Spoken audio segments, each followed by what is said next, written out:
seconds.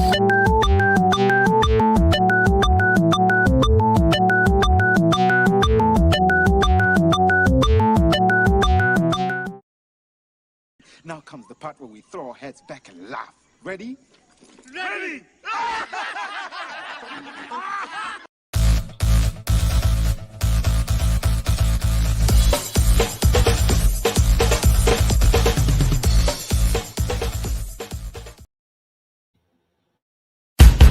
Welcome to Comic Book Spectrum, a Rising Tide Broadcast Network production. Get ready to explore the world of comics, past, present, and future, with our panelists Eric Hawkins, Brian Rodman, and Clyde Hall. And now here's your host, Brian K. Morris. And good evening. How the heck are you? Welcome to Comic Book Spectrum. Look at those happy people over there just waiting to get on board here and talk funny books with the rest of you. And we hope you have some comments for us as we go. And welcome to the show. It's the January 6th, first edition of the 2022 season of Comic Book Spectrum. Thank you all for your support in 21, whether you're watching live or on the rerun, and thank you for being here tonight. We hope you enjoy what you see and hear, and we got to start out with some thank yous. And first of all, we're going to thank Jeffrey Hayes and Plasmafire Graphics, who are sponsoring the show. Plasmafire Graphics, when the look of your book matters to you.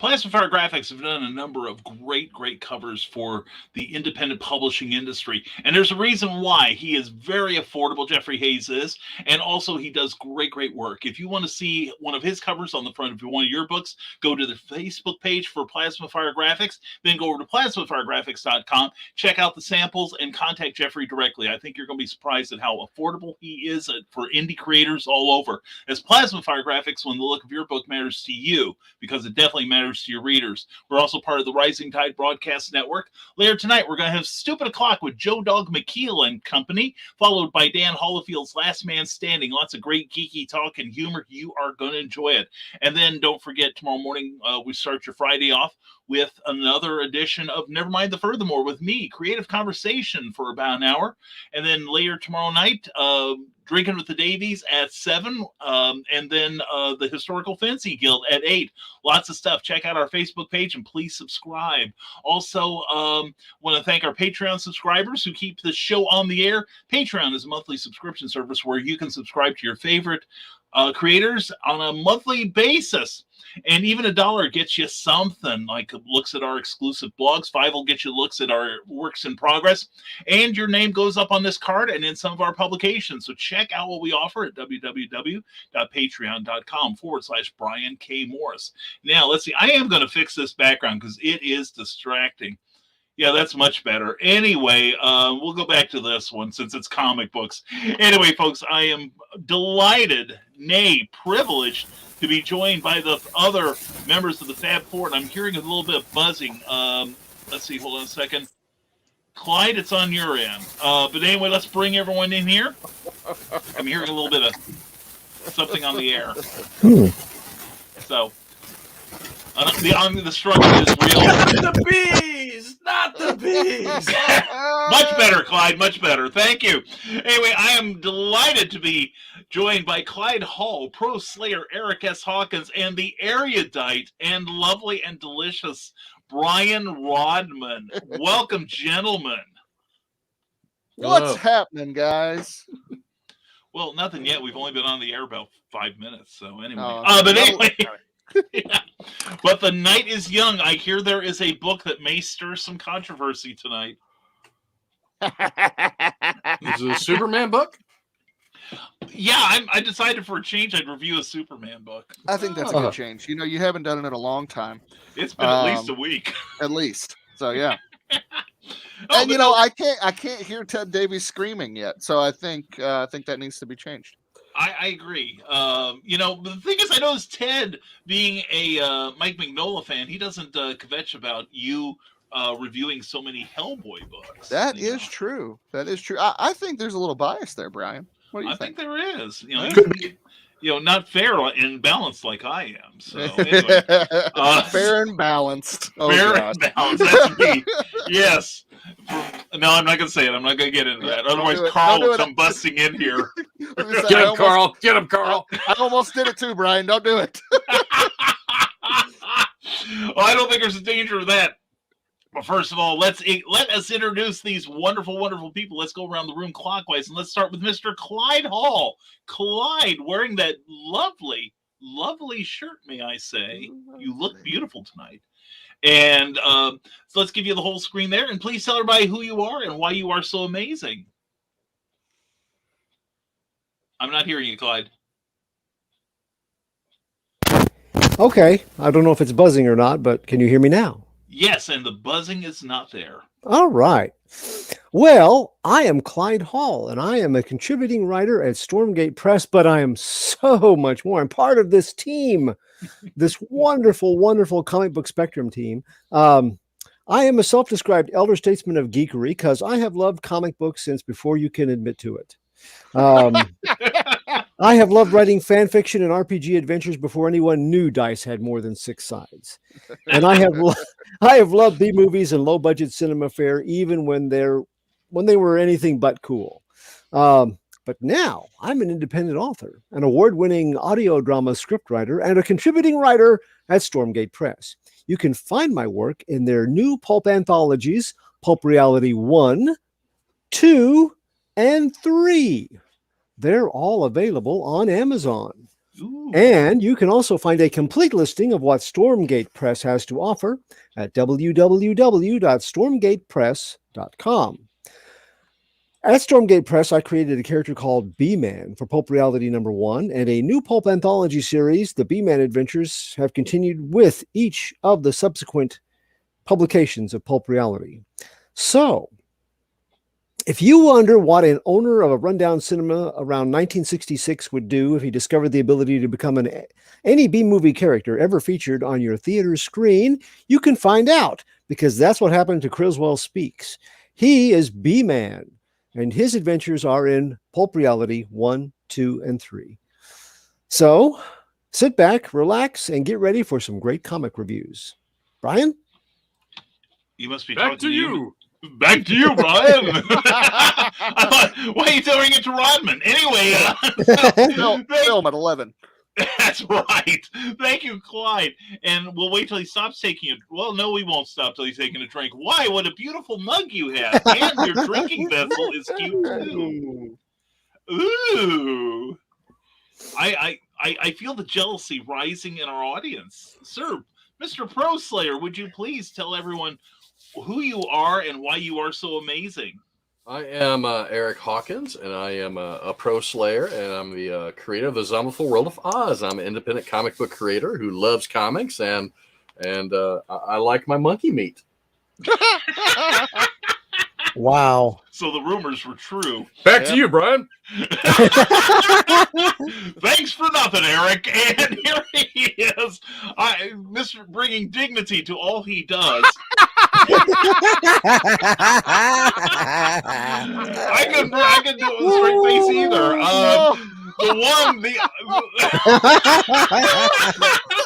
Okay, 933. Who had 933?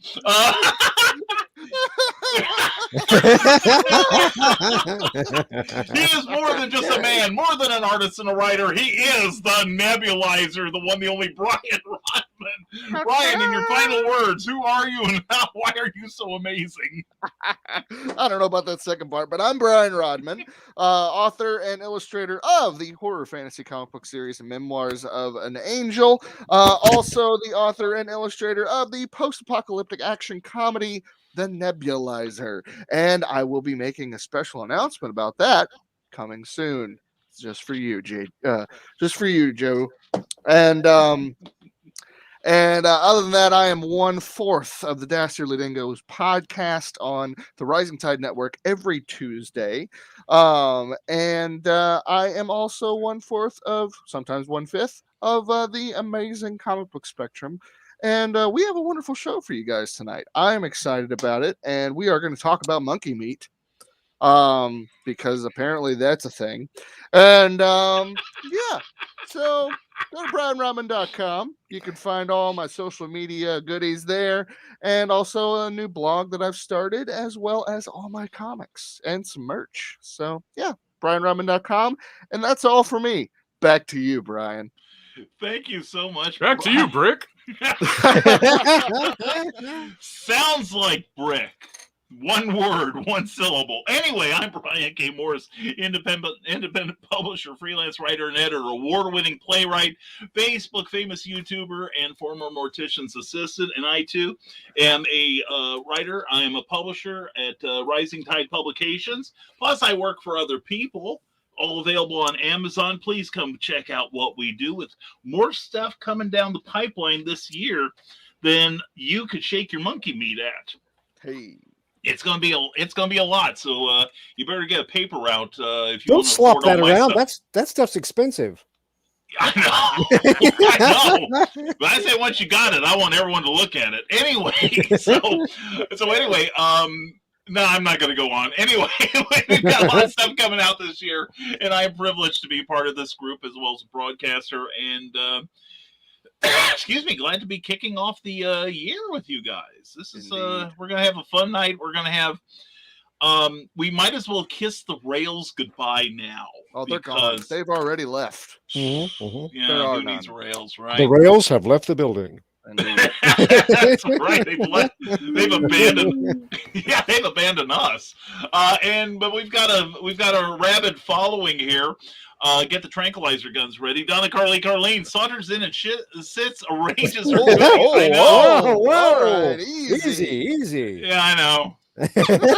Anyway, saunters in and sits, arranges her goodies around her. Bring it, boys. Challenge accepted. Yeah. All right. Must have heard about the monkey meat. Anyway, someone outdid themselves on the thumbnail art tonight, says Carl Witzman. Take a bow, Clyde. Yes, well done, Clyde. Thank you. I knew when I had Count Rod, the world's dandiest man. The master of Yubawaza. Yes. Yeah, that was well done. Clyde does our graphics every week for the show. This one was very busy. I like the simple ones, but I just couldn't quit. You know, even did the T-shirts on the one that I found, because I wanted to do a T-shirt ad, but it's all dedicated this week to ads in old comic book ads. The only thing I couldn't do is I couldn't arrange a grit ad, but next time. Grit. Oh yeah. Oh. Yeah, I admit I fell for that thing too when I was very, very young. You know, I got grit, and you could sell like American greetings cards, I think it was. Yep. And also flower seeds, and I sent away for all that crap because I was going to get rich, and it's like no adult in their right mind was going to buy this nonsense. So I'd have done better doing like the little seahorses that you hydrate in water, and they're supposed to spring to life and create like living colonies. I'd have probably done better, you know, doing like 8mm films of those guys doing naughties things, you know, than the seeds and the acceptable stuff. But such was not to be. And Donna Carly agrees that Clyde is very talented. Yes. Thank you. And from the desk of a small press publisher, Saturday nights at 10 p.m. Eastern, 9 p.m. Central on the Rising Tide Network. Hey, gang, I'm going to be in the Peanut Galleria show. Hope you're feeling better, sir. Poor Joe D. McPhee had to run into the ER today to get himself looked at, because it's not the thing. So don't worry. And hello, and Willow Schuyler. Mwah, thank you, Willow, for all you do. Willow has a couple of great shows on the air. Please check her out. We check her out every chance we get. And from That's Small Exposure, I still haven't found my Wonder Woman Evolution #1 since I tossed it. Perhaps it's self-destructed, like an IMF tape or something. And Carl Winston says that must have been one hell of a toss, Joe, and tell me about it. And everyone saying hello to each other. And Carl Winston says, I also can't get enough of the light, tender flakiness of comic book spectrum. It's pretty flaky. Flaky, yeah. Yeah, I think that's one of the kinder things that could be said about this show is that we're flaky. Better than buttermilk Grand's biscuits when I am on the show, eh? And the throat is burning like a fireplace from a quick swig of cold orange juice. Antibiotics not working yet. Oh, man. Don't do the pulp thing with a really sore throat. That's just that's asking for it. Or just swing some Fireball. Oh, gosh. Yeah, if that doesn't, it's kind of like Darwinism. If you survive that, then you're meant to be. You know what I'm saying? And Donna Carly says, hope you feel better soon, Joe. Would it help to tell you every time I got strep, I ended up in the hospital for 2 weeks? Thanks, Donna. Oh, man. That's rough.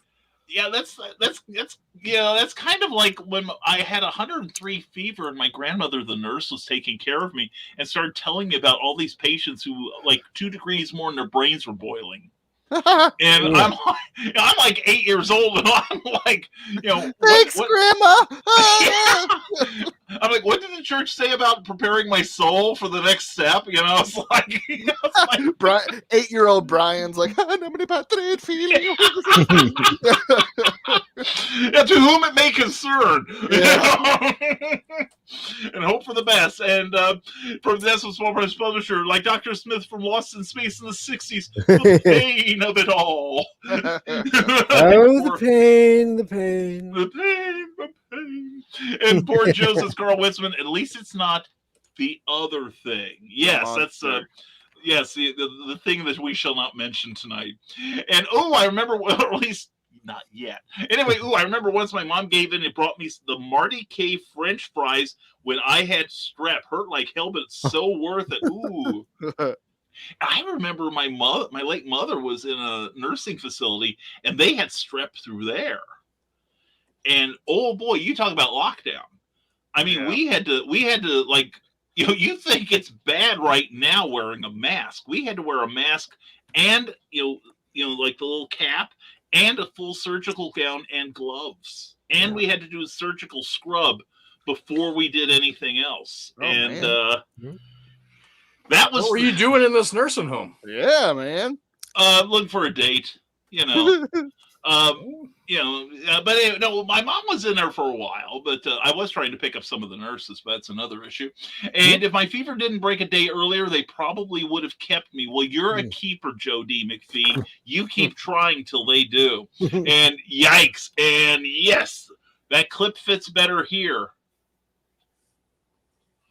I think the now it's time to, now's the time where we laugh clip.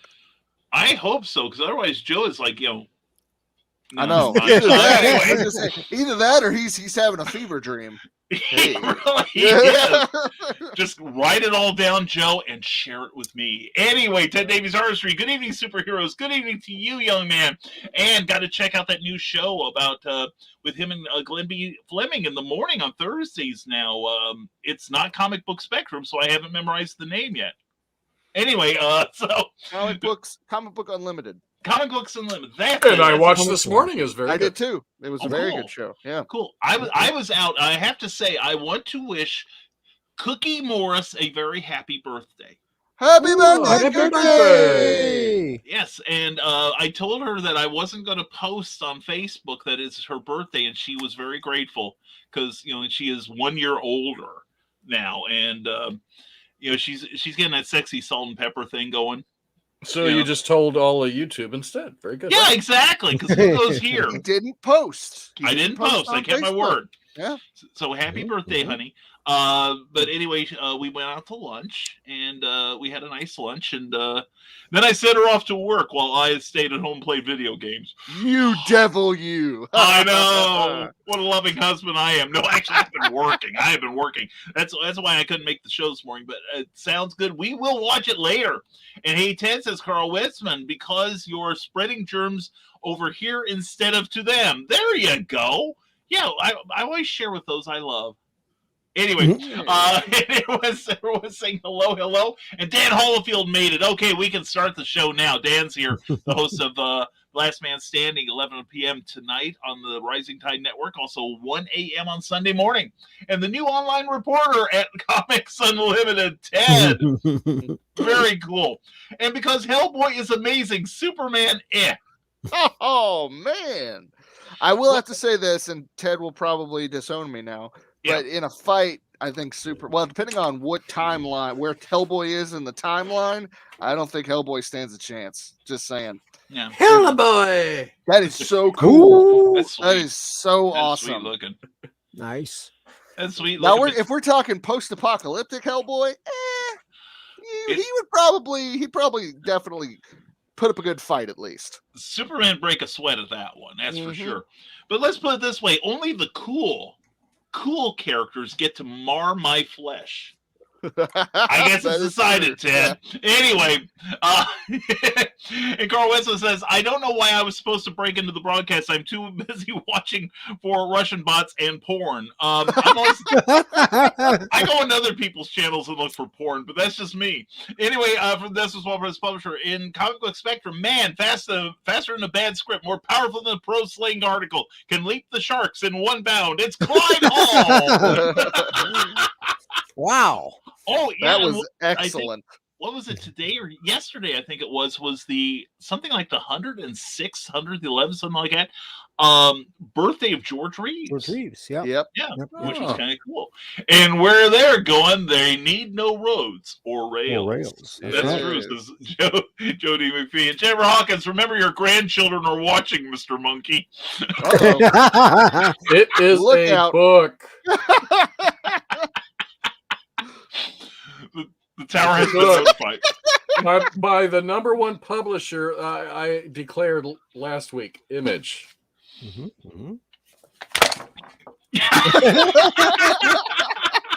what we call it. Which really makes us it makes me embittered because I'm like, really?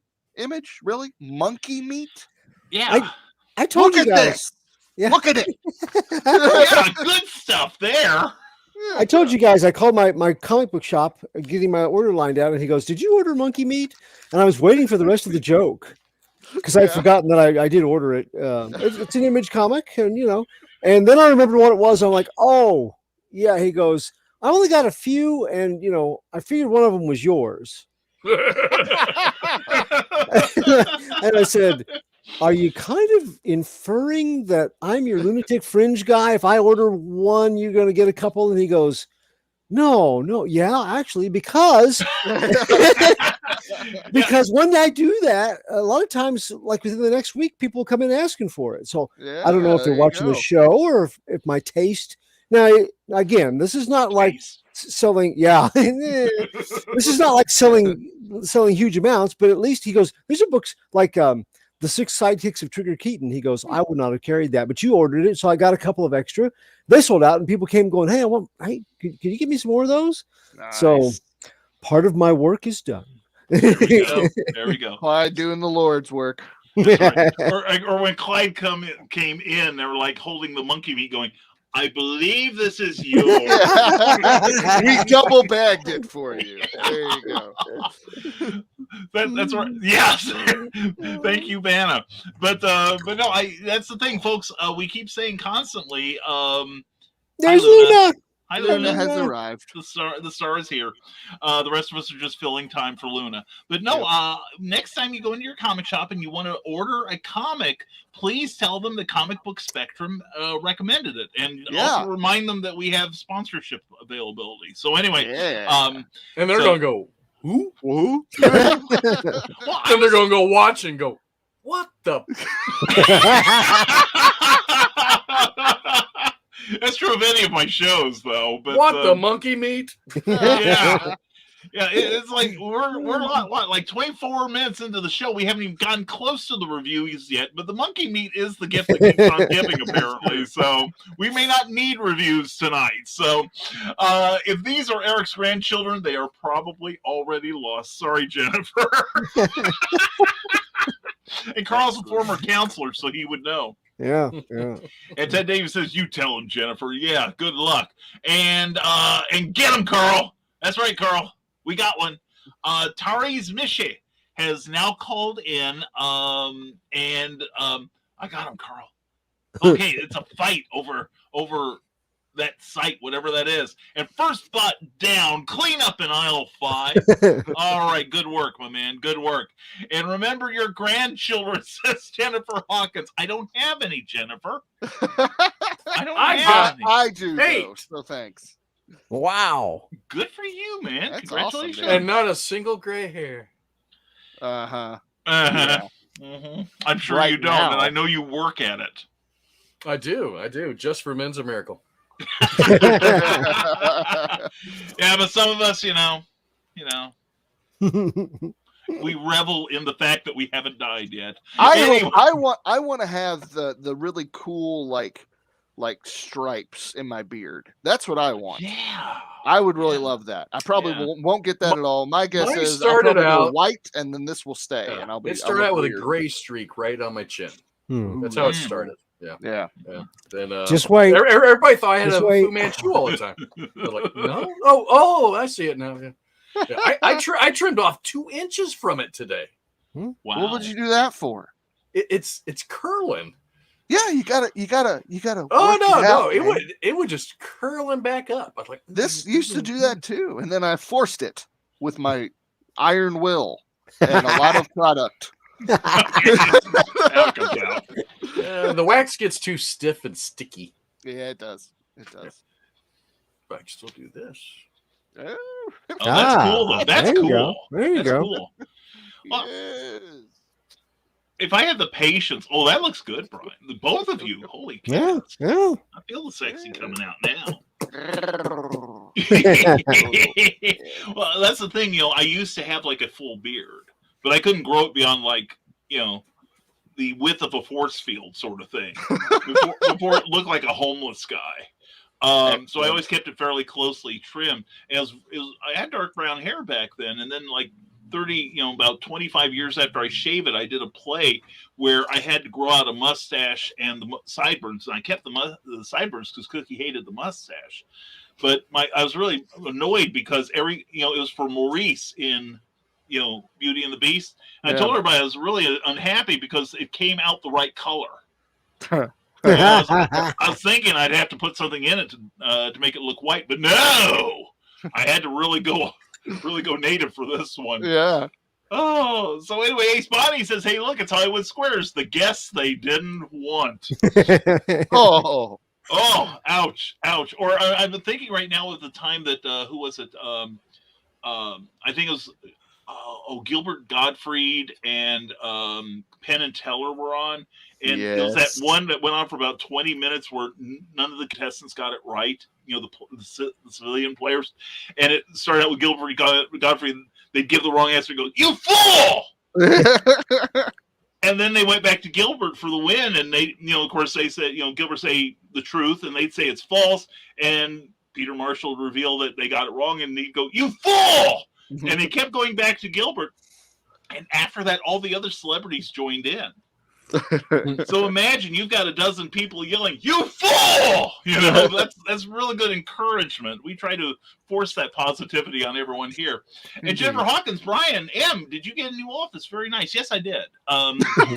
Thank you to my Patreon supporters for sponsoring this two-dimensional office of mine. And later he will be playing that grand piano to send us off. I will. Into the night. Hey, yeah, Brian, why don't you just walk back there right now? Yeah, I would, but I've got to run the boards here. But thank you, Eric. Maybe the later sacrifices on, that you devoted to make. this show more than my music. All the times when I've written, things like Beethoven's Ninth and She Loves You and Let's Spend the Night Together. Yeah, I did all those songs. Never mind. But anyway, everyone's saying hello to each other. And Clyde is stealing my coffee mugs again. Eric, is he in our house again? I don't see him. No, he's up here. He's on the second floor. That's my bedroom. Oh, hey, Eric, we're back. We're back next to each other now.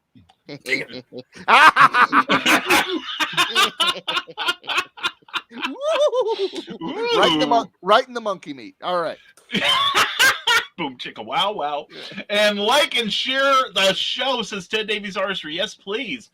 If you're watching on Facebook, please give this show a like wherever you're watching from. And please also give, if you're on YouTube, be sure to squash that the thumbs up and do unspeakable things to the subscribe button, followed by horrifying things to the little bell that will pop up. Okay, make it point at $1 later.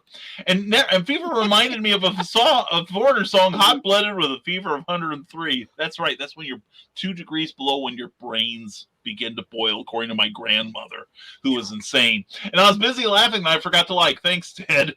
Well, see, it's working, see? And happy birthday, Cookie. Thank you, Donna. Thank you so much. Like I had anything to do with it. And y'all are not throwing your heads back and laughing. Shame on you four. Sorry. There we go. Okay, everybody's happy now. And thank you, Jennifer Hawkins, and thank you, Ace Bonnie. And too bad, Cookie, I had it in my phone calendar. So did she. She hasn't gotten to the point of forgetting it yet, like I do mine. And Sarah, hey there, darling. Mwah, glad to see you, Sarah. And Sarah made it, yes. And good evening to Rick Bradley. Good to see you, superstar. And 11 watching and 7 likes. No bueno. She doesn't like that. We don't want an unhappy Sarah. Oh, no. So please, wherever you're at, please give us a reaction. And watching out for Porn Carl doing the Lord's work, my friend. And hi, Sarah. And Jennifer Hawkins, so that is why you couldn't get my Winchester book, because you bought monkey meat. They still did not have the Winchester book, so I got to go to a different shop tomorrow when I'm in the office in St. Louis. Hey, man, go to Comixology. They've got them. There you go. No, I want a copy. Well, you can still get a copy. They're Well, only like $1 on Comixology. Well, then I can sniff and toss. Oh, you got to sniff, lick, and toss, yeah. Oh, yeah, okay. That, as long as you have a good reason. So, yeah. And Rick Bradley says, now I'm thinking of Johnny Bravo, do the monkey with me. Oh, yeah. We're going to be doing the monkey if we ever get around to it. And the Eric is in trouble now. And I order off the wall comics. Sarah, we may have one more for you tonight. And Luna, always keeping the owner on his toes. And Ace Bonnie said, typo, it comes with lotion. And Carl, I have given up on that, says Jennifer. Poor Jennifer, says Carl. And Lissy is here saying, I mean, the Hawkins genes are strong. And then she turns around and calls one of us a liar. Oh, well, all right then. Yeah, so. Anyway, and Brian Gandalf beard. Hello. And none shall pass. And Carl Wisman says, Brian Rodman, I started with white streaks in the beard, then one night all white. Yeah, man, I'm looking forward to it. I want to look like Santa Claus as soon as possible. I'm just saying. Rosy cheeks now. No. Look, I already have the physical ability of an 85-year-old, so I might as well look the part. That, So here, let's just go. That way, I really can look like a wizard. I can walk up to random people and go, "You're a wizard, Harry." My name's not Harry. Leave me alone. You're gonna wear a bathrobe all the time in a stick. Yeah. Yep. There goes that crazy Brian again down the street. You saw my amazing Christmas presents. I got Gandalf's sword and staff. I want to use them, and I want to use them correctly. You shall not pass. Oh, and do not encourage the handlebars, says Jennifer Hawkins. Oh, I see. Yes, and Lissy says the handlebar is on brand for his comic, though. That is very, very true. And Sarah says, too strong and sticky for the love of anything holy and unholy. I'm trying to be good. Apparently, we have given up in that particular struggle, Sarah, but we're glad you are. And Donna says, come to the dark side, Sarah. Let it out. And from the Death of Small Press Publisher, yes, and it was during the Tom Bergeron version that happened, BKM. Yep, that's right. That's right. And handlebars are cool. Anyway, and Rick Bradley says, don't know what to say. The monkey won't do. And Sarah says, I've made a vow. Why? I know. And we got to wonder about that too. And hey, Otzel crew, how you? And Jennifer Hawkins, she called her dad a liar for saying he has no gray hair. Yes. Luna came out to shame you as well, Eric. Well, Look at my butt. Just waved at you too. my chest hair is still visibly gray. I won't color that. Oh, That'd you be too like much work. Good grief. That's like- yeah, that'll be on our Patreon page, everyone. You have to pay extra for that. If where else he has gray hair on his front, you have to go to his OnlyFans page. And Sarah says 2 more presents going out soonish when I get addresses mailed to me.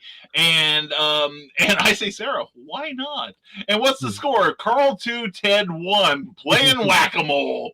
And Lizzie says I should know. I made him gray.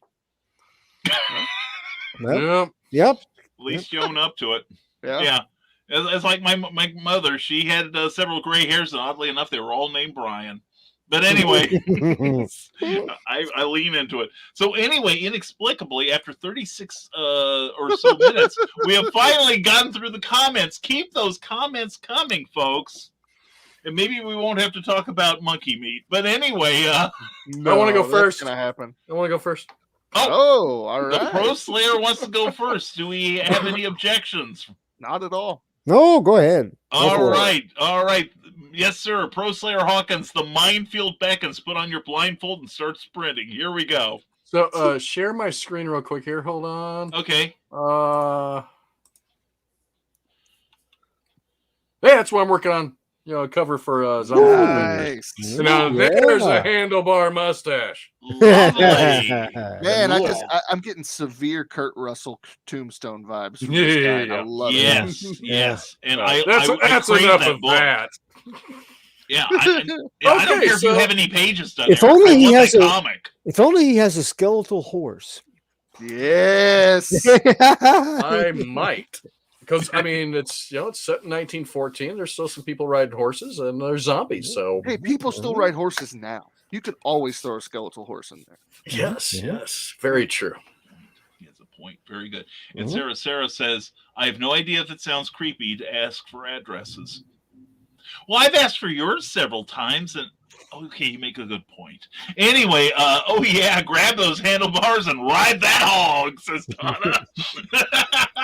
And that mustache does Sam Elliott proud. Thank you. That is a compliment there. That is a huge compliment. That's an 11 out of 10 compliment there, buddy. Sam Elliott has the number 1 greatest mustache in the world. Only number 2, Tom Selleck. Oh, yeah. Yeah. I agree. After that, everything's crap. No, Kurt Russell in The Hateful Eight has one of the best mustaches ever.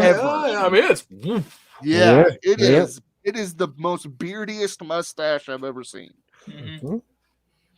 That's true. So anyway, let's give this over to Mr. Hawkins and review away, Eric. I'm braced for your meat.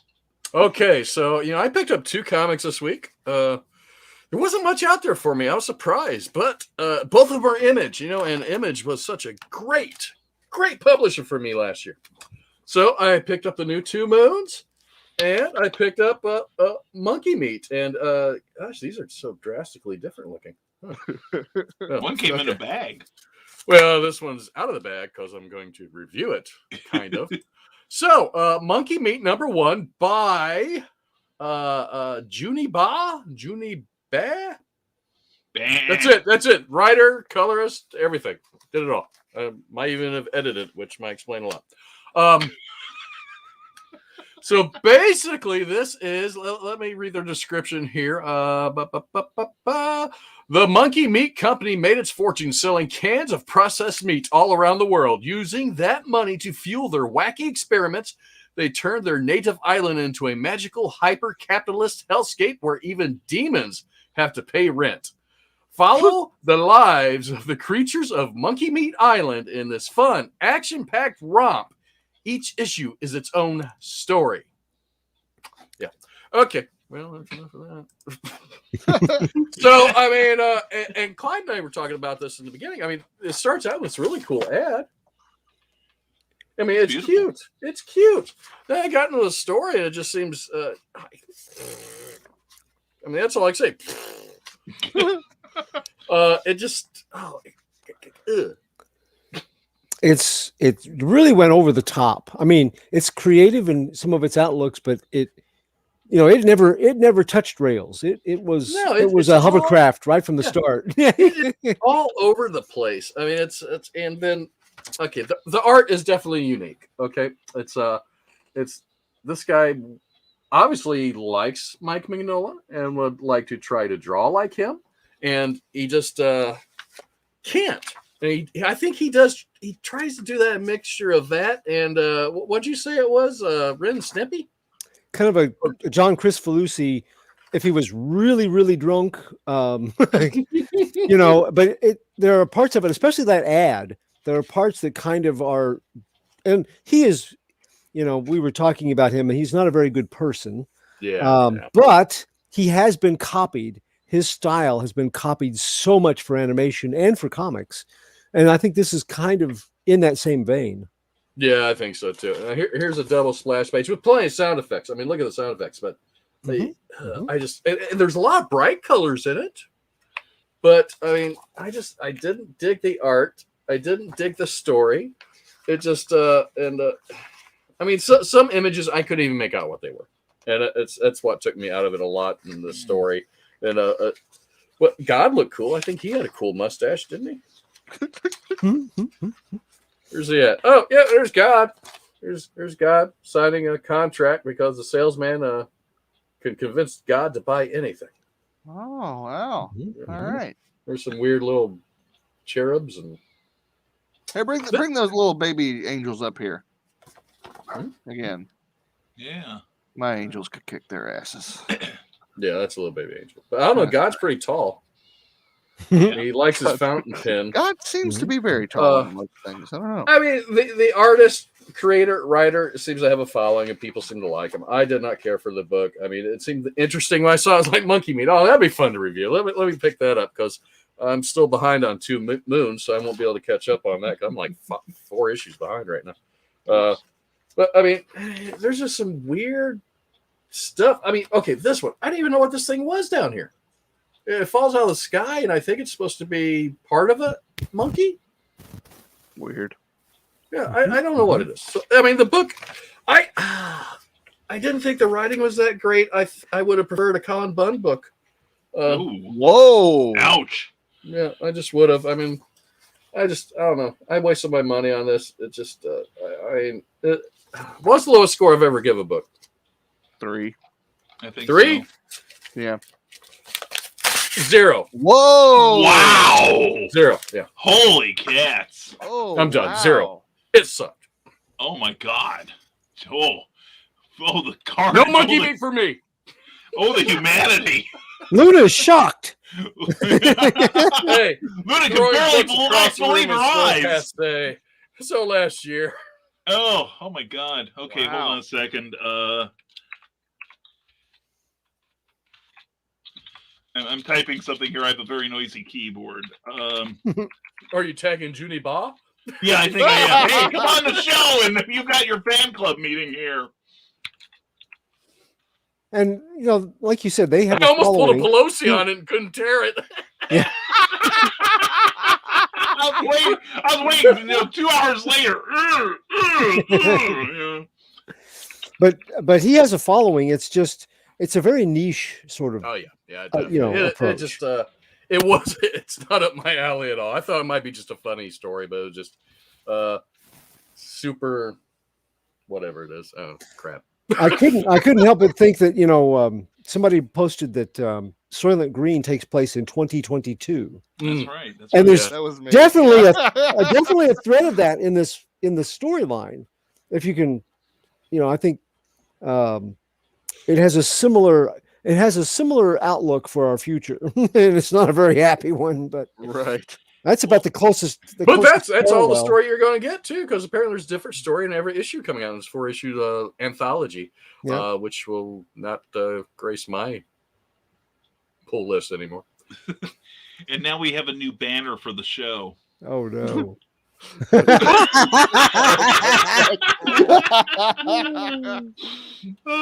Wow. I was gonna say it That's makes excellent. Colin Bunn look like William Shakespeare, but That's a yeah, lot. Yeah. Here we go. I like the clickety clack of your keyboard. I just want to say. Yeah, Michaela Jade got this for me. It emulates an old time yeah, keyboard yeah. and it lights up.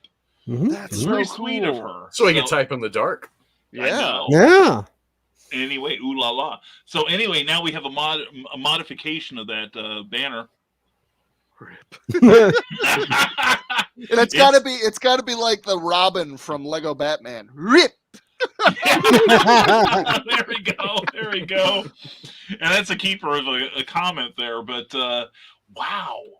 That's that's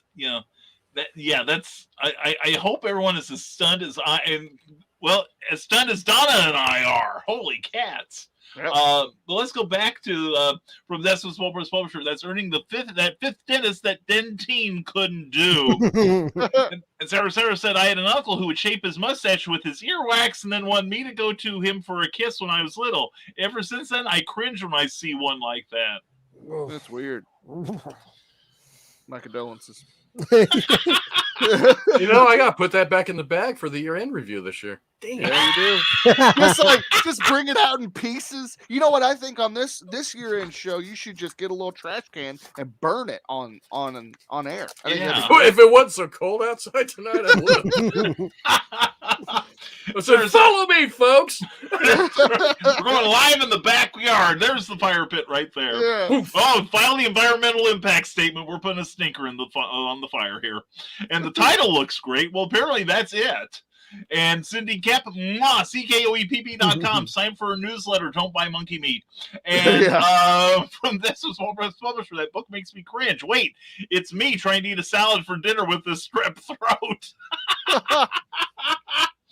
And Luna is fully charged. And poor Luna is scared crapless. And Leslie says, skip the throwing, straight to rage quit. Yeah. And Ace Bonnie is like, wow. Yeah. And say it isn't slow, Pro Slayer. You wait, you fool your boy Zach on this book.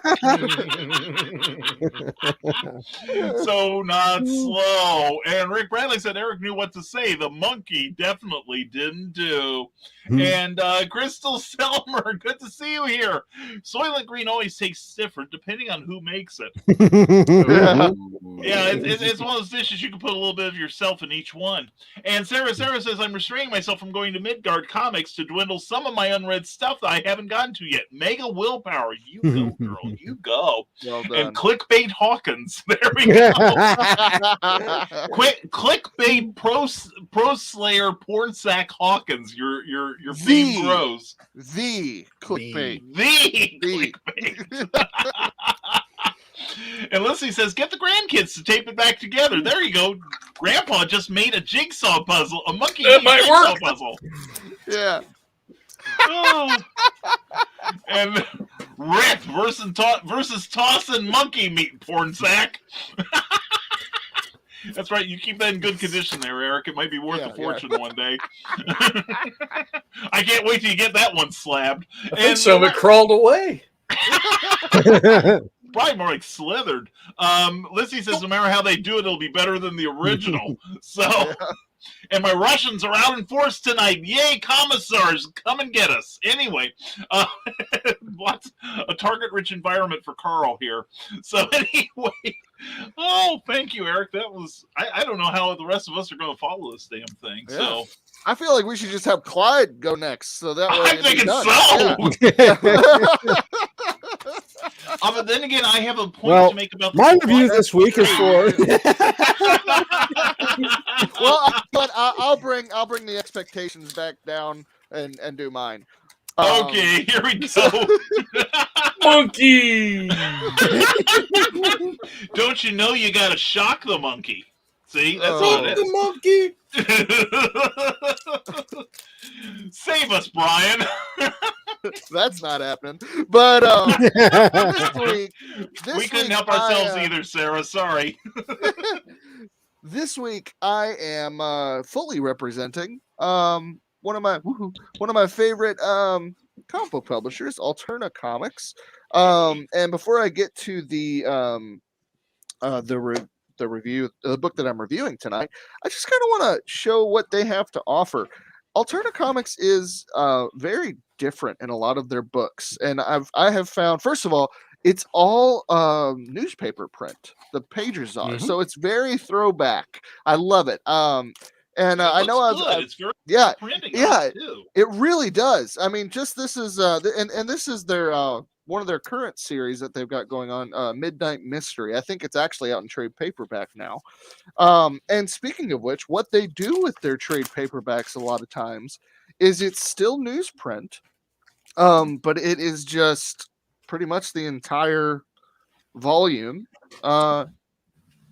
as it would be in a floppy, and I really enjoy it. I mean, look at the quality of the artwork from nice. from this this particular book is called Trespasser, and it is a 96-page one shot, and it's an alien. Yeah, for just $5. And Nice. that's honestly, because like I've actually even considered going printing through them, and getting distribution through them, but it ended up being a little bit much as far as time. You have to like do it 3 months in advance and all this stuff, and it was just a little much for now. But a lot of file manipulation and there's a lot of weird wonky stuff you got to do, which if you're good with doing that, taking the time to do that, I mean I've heard good things. It's just, for me, it was a little much for right now. But they've got alien, kind of very heavy, sci-fi heavy. This one felt more like War of the Worlds, which was really cool. Like I said, they do just straight up mystery comics. This is one of my favorite things that they put out, and it's called it came out on a Wednesday. And it is just a bunch of different short stories. Some of them are just short stories. Some of them are kind of like the Creeps magazines. They are Shudder is what Shudder is now. They've got the little anthology stories. Some of them actually branch off into larger stories that it's just kind of like getting a feel for what the story's going to be in an upcoming. Hey, go back to the other it came from Wednesday, the one that had Fing Fang Foom on the cover. This guy right here. Oh, this one.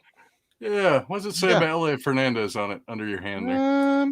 Behind the cover, Elliot Fernandez. Oh, well, that's nice. One of the stories. Yeah. I'm waiting. I'm on my third year waiting for his crowdfunding book.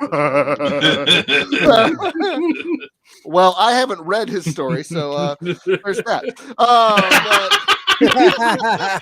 And Luna is not scared at all. I noticed Luna didn't even flinch. She's not phased.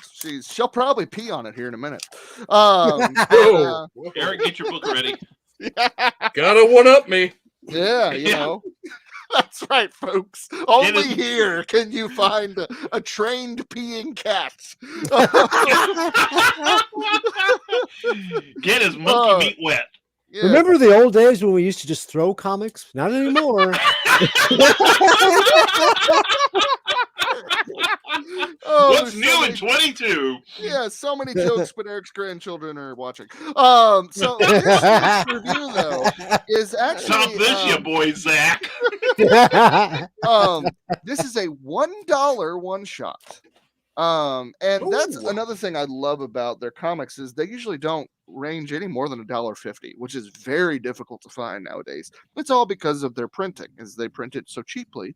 But it's not like cheap quality. It's just obviously, newspaper print is less expensive. But this issue, or this one shot, this story, is a very simple fairy tale. And I love it. It's called The Swan King.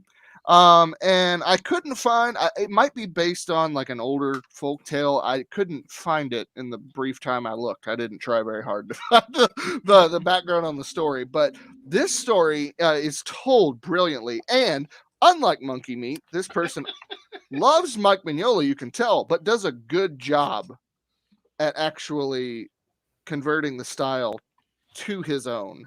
And it is this one is a black and white comic, as you saw earlier. Not all of them are. But The Swan King, the art and the story are both by Tyler Wintland, and the lettering is done by Wes Locker. And we are introduced, and I mean, I love how it is, the full page, very classy looking, very fairy tale-esque. And then we open on a kingdom. And we learn throughout the story. I was wondering like where the swan part of the Swan King would come in. Like I didn't know if it was gonna be like the Swan Princess where she, he turns into swan or something.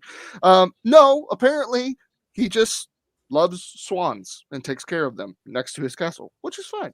And it's a really simple story. There aren't a whole lot of twists and turns, but if you enjoy old fairy tales, um, this is right up your alley.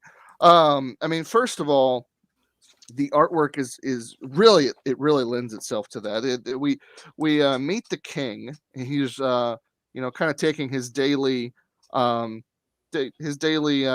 boat ride through the lake, and he notices that the fish are missing, and so he goes deeper into the river, and he comes across a water goddess, and she tells him that this giant has drunkenly stumbled under in between a waterfall and clogged up the river so the fish can't come through anymore.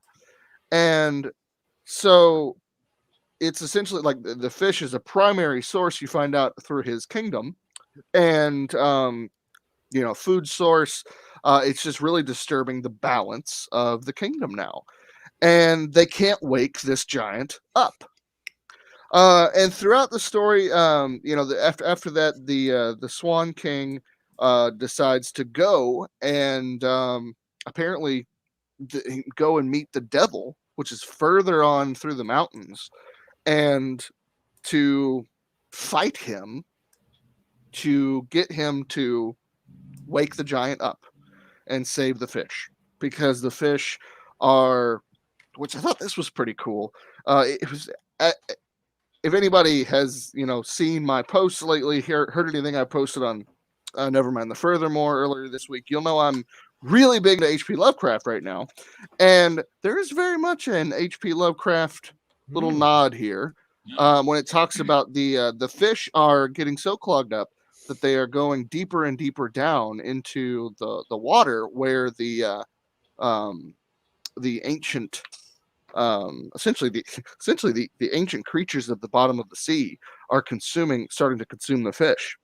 And so the king goes and agrees to face the devil, and he does, which that is very Mike Mignola-esque. I love it. Nice. Oh, very much so, yeah. Yeah. And like I said, he does such a good job with it too. Like he does his own style. You can tell it's him, but you can absolutely tell his inspirations are from Mike Mignola's work. And they agree. It's funny. The devil had a drinking contest with the giant. The king finds out, and the giant discovered the devil was cheating. Surprise, surprise. And so the deal that they had struck, the bargain, was broken. But the devil had given how the devil cheated was the devil gave the giant his horn that always fills up again, kind of like Thor's drink mug. And it's very similar to that idea. So that's how he was going to lose the drinking game. And I love it. Even though he did, the devil says the giant almost beat him still. And then he discovered, of course, that the devil was cheating, and he called him out on it, and the devil could not legally win because the giant realized it, because the devil wanted his soul. And so instead, the devil gave him a coin, which we see here, which is another very Mike Mignola-esque panel. Gives him a coin that will essentially, once he falls asleep, he will stay asleep as long as he's clasping onto that coin. And so the king then fights the devil, and lo and behold, with a wonderful, beautiful panel, delivers the killing blow, not killing blow, but defeats him in their battle. And yeah, then the devil gives him the key to go and wake the giant up. and unclench the coin from his hand, and then the fish come back. The kingdom of the swans is saved. So it's a very, very simple story.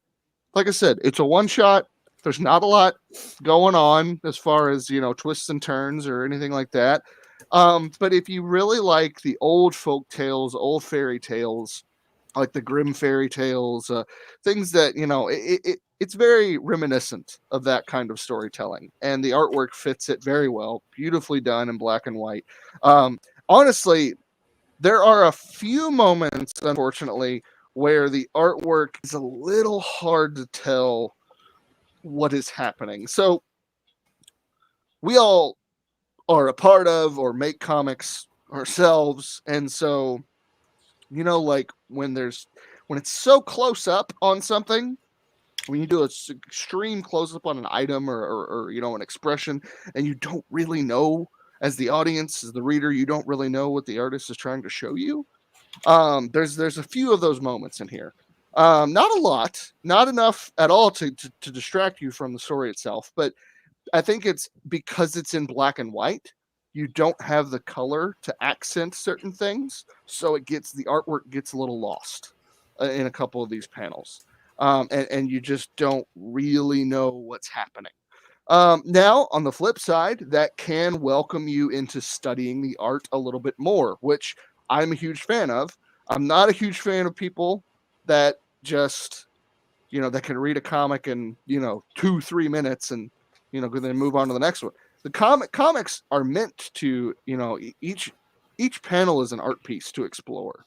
Take your time with it. And this, because of that, I don't think that was necessarily the intention of the artist here, but there are moments where, because you can't really see what it is at the first, it does invite you in to explore the panel a little bit more. Sometimes it reveals itself. Sometimes, sadly, it doesn't. But overall, it's a fun story. It's a really simple, just kind of quaint little tale, and it's done with a lot of love, which is weird to say, but you can just tell somebody really loves fairy tales when they did this book. It was really, really cool. So I would say overall, I'd give it an 8 out of 10. Ooh, Nice. Yeah, Nice. it's a very good, simple story, and I'll probably, this will probably be a every now and then I'll probably pick this up and read it again. It really has that old fairy tale feel, which is great. So yeah, Very cool. 8 out of 10. Swan King by Alterna Comics. you chose wisely. Yeah. Yes, you did. Yes. Very cool. It's always good to see fairy tales handled in a way that is not Disney. Although Disney, Yes. nothing against Disney, but I did a post this week about places in Europe that had done theme parks, Mhm. and they used Grimm's fairy tales as their basis, but not the Disney versions. And it's a whole other aesthetic. It's a whole other kind of feel to it. It's not necessarily dark. It's just different, very European. And that, when you're going through that, it reminded me of that. Yeah, very cool. Very cool. And I can Yeah. understand the devil going another route, because I heard he did the spittle contest that did not work out at all. He doesn't really seem to work well with bargains. I don't know. Maybe he's just Yeah. Good Lord. Maybe he needs to read the Art of the Deal or something. But anyway, apparently we have a comic that escaped this fate. Oh, Whoa! oh man. Eric, you've got to get me a copy of that. We've got to get a copy of that as one of my. Easily enough done. Yeah, I could do that. All right, thanks, brother. Appreciate it. So anyway, that was great, and that was a great review, Brian. Thank By you. the way, I fixed it. Ooh! Oh, I there even you used go. masking tape. Yeah. I thought you'd need You know duct what, tape Eric? for that one. Eric, I think it actually looks better now. It does. I think it's a good aesthetic for that book. I think they ought to I think consider so, too. using that. So yeah, put it up there gently. That could be your college education one day. Brian Rodman. Yes. Something that I forgot to tell you about, and Sarah, since you're here, you may also like this. If you like Lovecraftian themes and stories, which you do, have you ever checked out The Darkest of the Hillside Thickets? It's a rock band. Okay. Yeah. No. They made a role play game called Spaceship Zero. And it's about these like frog aliens, and it's a very creative story. And then I found out, well, they're a band. Yeah. And the Frog Star that they're talking about is a place of Cthulian destination across the galaxy. And then I started listening to their music. They have an album for Spaceship Zero, which is very good. It's kind of like the old Johnny Quest, that kind of rock. That's fun. Yeah. Really liked it. And then I saw, well, they've got a whole bunch of albums that are all based on Lovecraftian themes and stories. What's the name again? It's called it is called the Darkest of the Hillside Thickets. Darkest. I believe that's right. Pretty sure. Thank you. Yeah. I'm gonna put it in the comic book spectrum thing really quick. Mm-hmm. Yeah, because I'm always looking for new, fresh music. So excellent. Thank you. You're welcome. And while Brian does that, Clyde, I'm sorry. Can you say it again one more time? The Darkest of the Hillside Thickets. Okay, good, I got it right. Lizzie says, I've only gotten one book from Alternative about policewoman in old Hollywood, but I was just impressed by the book itself as I was the story. Very cool. That's good to hear. They look like they have a lot of good product out there. Sarah says the end of issue 3 of Winchester says it's the end of volume 1 for those who may be interested. And Carl Wisman says next on Brian Rodman's Facebook will be that video of the comic and the cat litter. And Sarah says, I'm liking DC versus Vampires. I may be the only one, though. Their new zombie collection is on my wish list, too. I will say Deceased. I think it's from like 2 or 3 books. It is actually very good. I'm not a huge fan of the Marvel Zombie series. I think that played itself out long before they finished it. But it's written by Tom Taylor, who does that new DC comic about the Knights and all that Eric and Clyde have reviewed.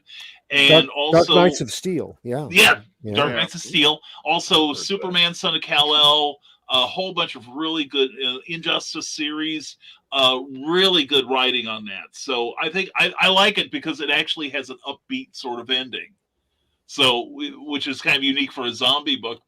And from This Small Press Publisher, Tales of Kitty Litter. What comics will Luna pee on this Thursday? Did you hear that? Oh, where'd you go? Did you hear that? You got your own show. She's bored with us. I guess she's starting her own network. We're going to be applying to join hers. They make compressed newspaper litter. Maybe Dad and Brian can start compressed bad comics litter. I think there's a marketing opportunity here. And what was that book you said was the last part of the post was for me again, Rodman? Rabbit? I'm drawing a blank. I just so happen to have it next to me. Saga. Oh yeah. Yes, Saga is it's finally returning. It's on the schedule for this month. I won't trust it until it's in my hands. That's what she said. It's Image, right? It'll be on time. It'll be good. Yeah, it'll be on time. Says like they've been 3 or 4 years now. They've been on hiatus. I don't believe them until it's in my comic book store. January 26th, issue 55. No, I believe. I think. And only $2.99. Yeah. Really? So it's probably like 5 pages. And the 5th page is called "Quit Your Bitchin'." Yeah, right. Yeah. So anyway, it's written by Junie Baugh. Let's see if Eric can tear apart a 5-page comic now. And I need to go to this theme park. I love Grimm, says Nissy. And Sarah says 3D print it. One's in Rust, Germany, and the other one is in the Netherlands. So get ready to travel if you want to see these. Get your passport ready. Yeah. And interesting, Clyde, says Sarah. Dark Knights of Steel is also on my wish list. And she says, thank you, Brian. So, and I say thank you, Brian, for that great review.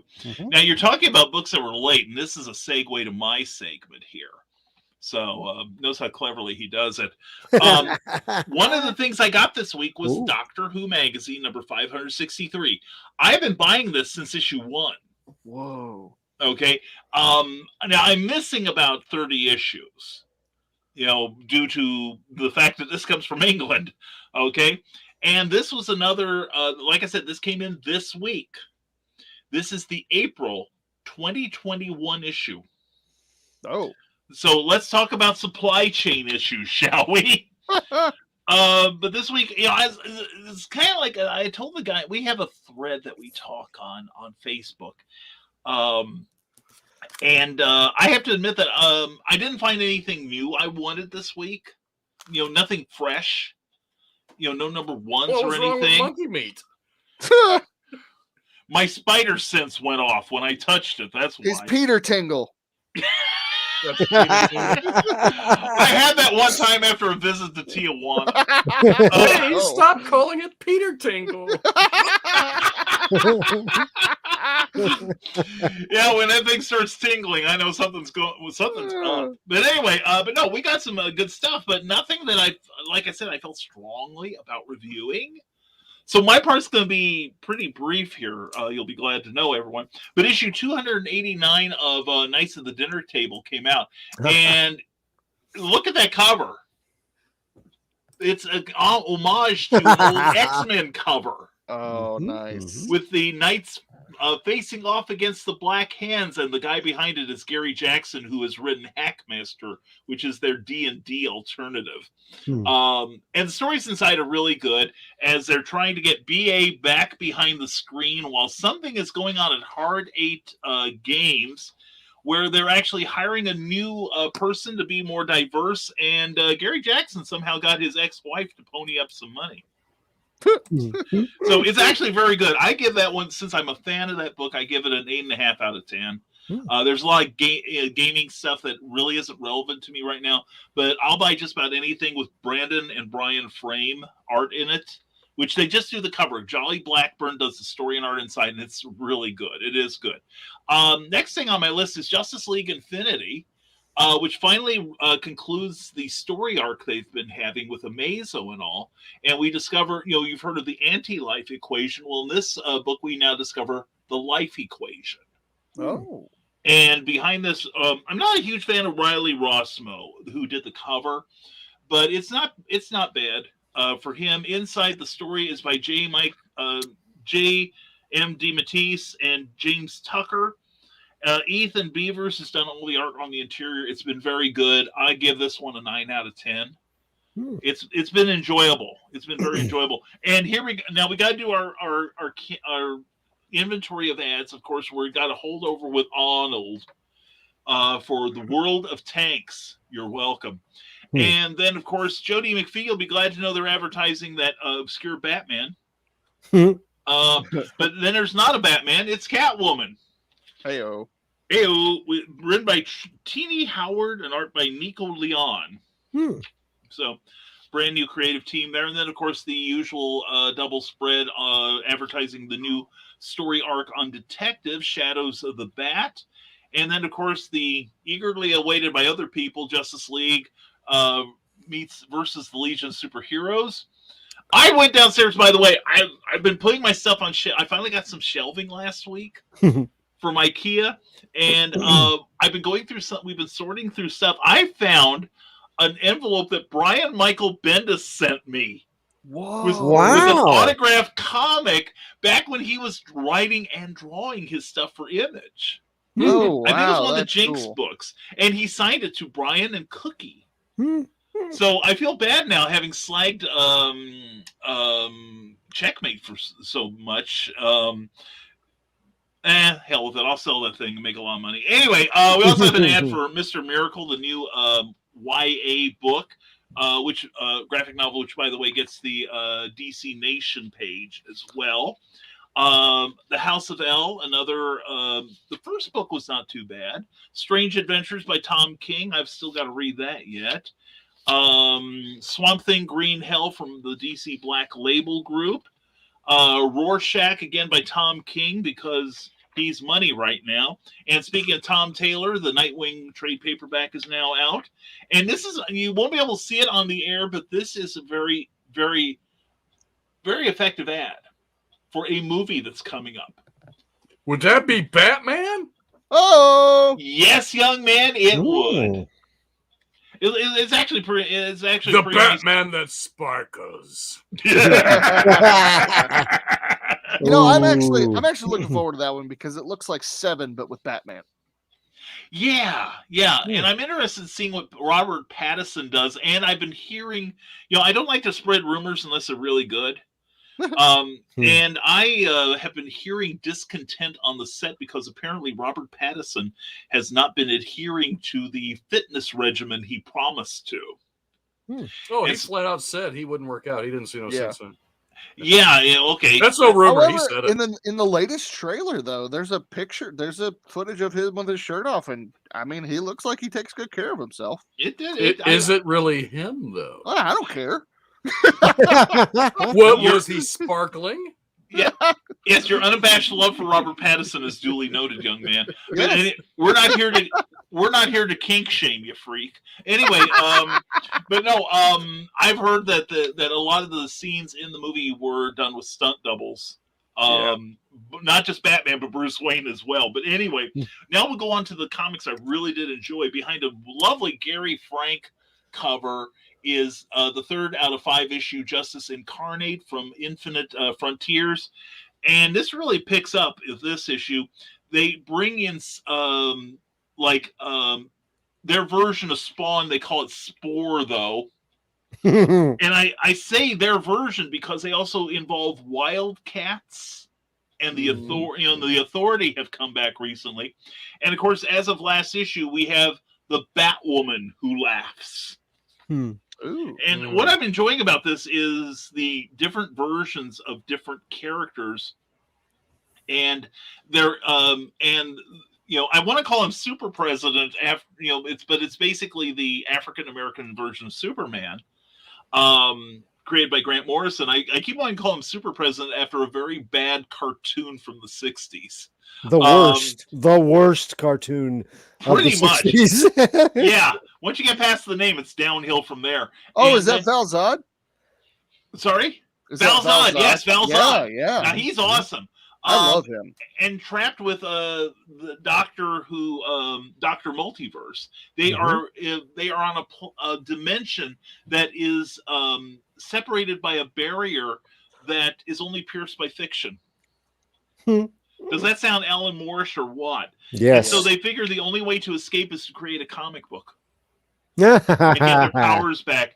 And of course, 2 pages by Todd Nauck make this whole freaking book worth buying. Thomas Wayne winds up with the Amazing Zoo Crew. Oh gosh. Yes. Fast Track, Yankee Poodle, Big Iron, the whole group, and they beat up Feline Faust. And does Thomas Wayne shoot him? He's pretty close to it. And Rubber Duck. You can't have it without Rubber Duck. And but it's very good. A number of different artists do this, and they all work very well together. This is, and there's a really good surprise, but they also bring back from Spawn. The what they call him? I'm blanking on the name. The Annihilator. The Annihilator. But they got a whole bunch of the Image Wildstorm characters that are really, really cool. And this thing. Anyway, this is just such a treat. Great ending. Great twist ending. And there's still 2 more issues left to go. This one's a 9. This one was an easy 9.5. Oh, nice. Bordering on 10. And this one, I was genuinely surprised. I did not care much for the first issue because of the art. But in this one, Michael Avon Emming does a really good job on it. Tones down on some of the Photoshop effects. Like random zipatones just kind of floating in the air. The coloring is a lot sharper, and the story is good. The story takes a definite uptick as Jor-El discovers the Phantom Zone. And Drew Zod figures out a new use for it. That Zod. Oh, that wacky Zod, I tell you. There's a lot of good stuff in here. A lot of really wonderful writing by Robert Venditti. And I'm giving this a 9 now. This is just shot up to a 9. So wow. And, of course, I'm my gosh, I totally love this book. There is so much good interaction here. Damian Wayne shows up, and yeah, yes, with the line where Superman says to Damian, "Can you stop grinning? It's a little disconcerting coming from you." And why he's grinning is great. But in here we find out more about Clark's boyfriend, or I should say John's, excuse me, the new Superman. And he performs a miracle rescue on some refugees, and there's a great cliffhanger on this one. This book just the writing on it, I put up with Peter J. Tomasi's on Super Sons and on the mainstream Superman book, the Rebirth issues. I always go back and I reread this thing half a dozen times first day I get it, because there's always something to pull from it. The writing is awesome. The art is really good. John Timms is back on the art chores, and it's just a fine book. I really think I was really disappointed by Future State a lot. A lot of what little I liked seemed to be more craft than inspiration. But I really didn't care for the way John Kent was initially handled. But this book has made me a believer that if we have to put Clark Kent on the back burner or put him out in space for a while, John Kent's a worthy addition to the Cape. And I'm giving this one a 9.9 because really nothing's perfect. But no, seriously, this is a 10. I seriously have been enjoying every issue of it, and this was the read of the week for me. But other than that, I didn't like a thing. So anyway, that's my reviews here. So yeah, I will say I did read the section, the back and forth between Damian and John, and it's great. I loved how they handled it. It was wonderful. I read to Cookie and she started laughing out loud. It's honestly it has made me enjoy the Super Sons stuff a lot more. Just seeing the adult or the early adult, young adult versions of them interacting together. It was really cool. Yeah, it was, and I understand I think there's going to be a one-shot Superman and Robin. I hope so. Coming out with Peter J. Tomasi writing it, and I was worried that the new age difference between the two might ruin the chemistry between the two, but it's still it's if anything is stronger now because Damian was so much more mature. And now John is more mature. So, it's really working out. The art is good. The story's great. Highly recommended if you have not started reading it already.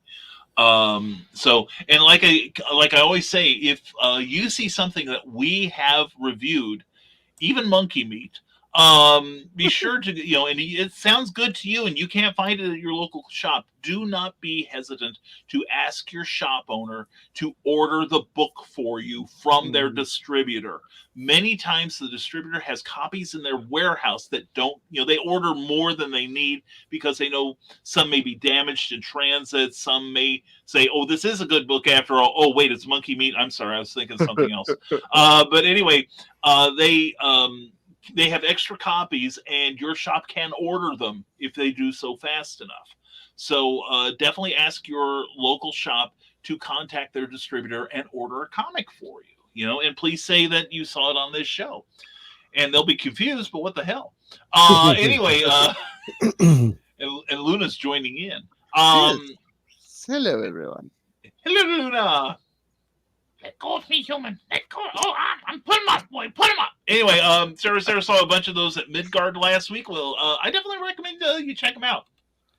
Carl Westman says, I'm not sure if I need to stop the porn bots anymore the way this episode is going. I'll take that as a compliment. Anyway, no matter how mistaken I am. And Joe Dog McKeel, hello to you, my friend, and to be sure to stay tuned for Stupid O'Clock at 9 p.m. Eastern, 8 p.m. Central, with a lot of great geek talk and a lot of fun. You will enjoy it. Sarah says, I'd help, but I don't have a wrench, which I totally understand why, considering how protective I am, boy.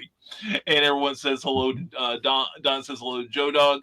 And Rick Bradley says, Batman with a dad bod? Finally, I can be the Cape Crusader.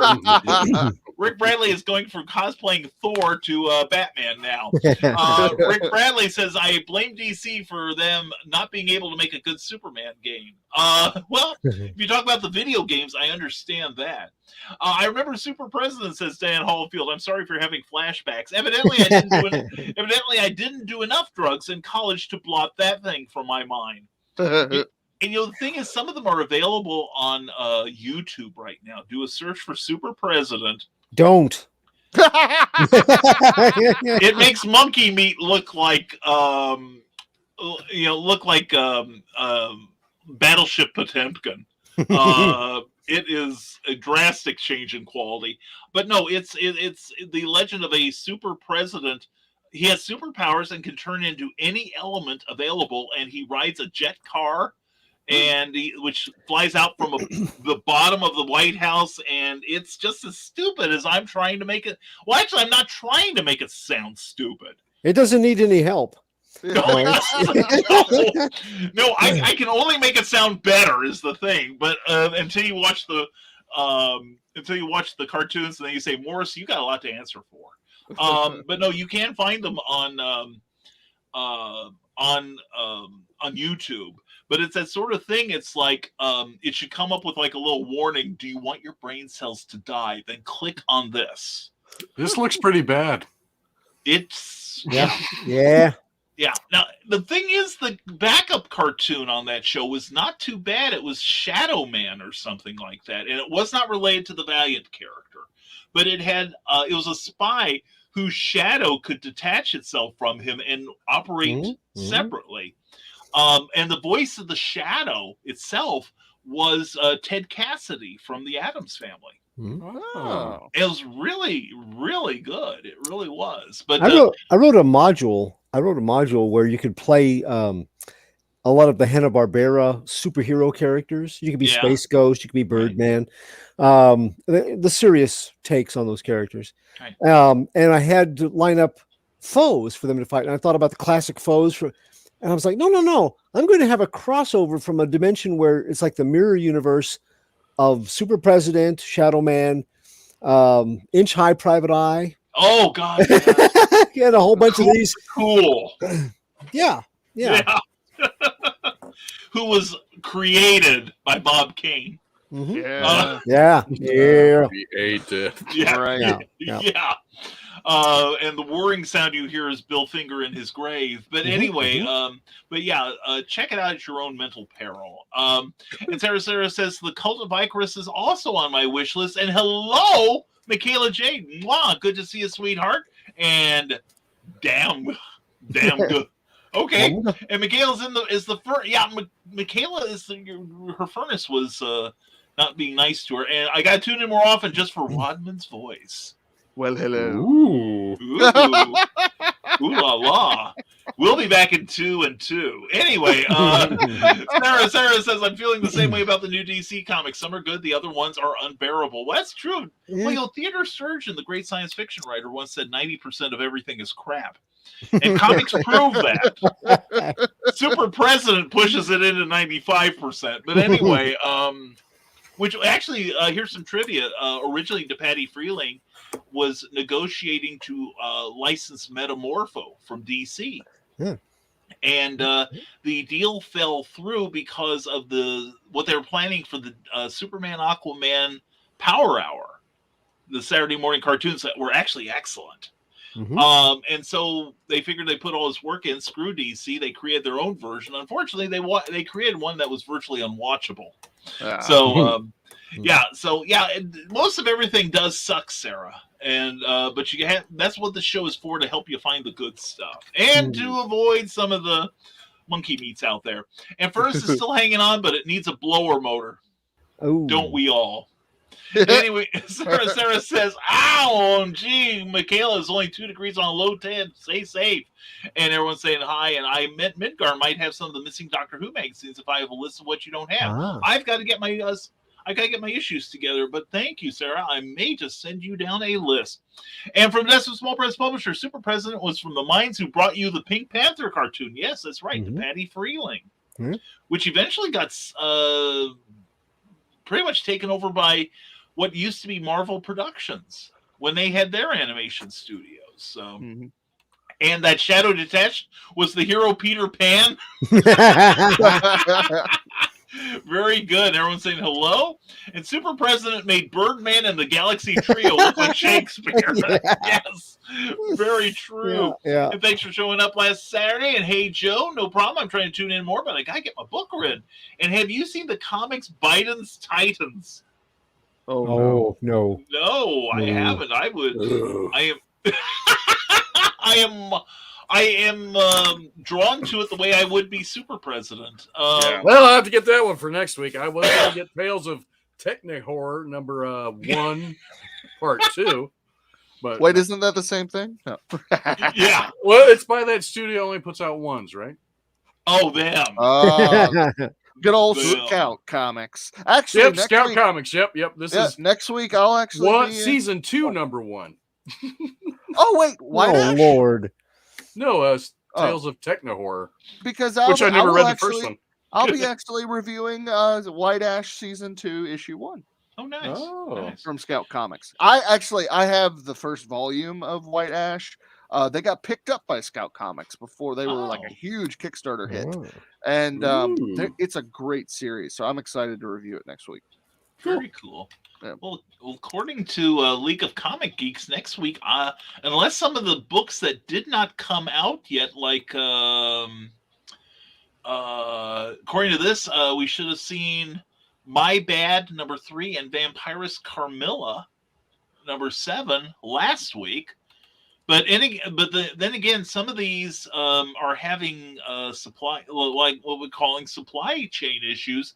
Because I got an email from Tomorrow's Publishing that a number of their magazines are experiencing delivery trouble, not because of being printed overseas like Doctor Who Monthly, but being printed here in the States, but they can't get enough drivers on the trucks to move the comics to the distributors. So unless I get something like that next week, I'm just the host of the show. I may just, But anyway, do a search. You'll see it, says Sarah.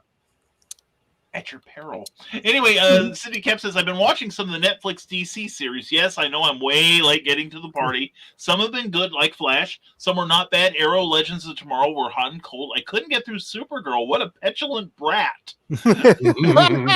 Yeah. And now, as of today, they're looking to sell the CW. Oh, are they? Right? Sell it to Disney. Let them do it well. They are Viacom, CBS, and Warner Media say that they haven't turned a profit with CW since 2006, and they're looking for a new home. Wow! So yeah, they haven't turned a profit in over 10 years. That's what they claim. I find that hard to believe. Very hard to believe. I mean, you had Smallville, you had Supernatural, you had and everybody posted memes of Supernatural going, I wonder why that could be. Yeah. But 2000 that is true. 2006 was when season 5. No, it's not. Never mind. Don't listen to me. Smallville ended in 2010. So yeah, it would have been like season 6 of Smallville. Which Smallville did have a slump then, but it came back the last 3 years. Oh, 8, 9, and 10 were amazing. Yeah, those. So, well, the thing is, it could be. I think it's a bookkeeping thing.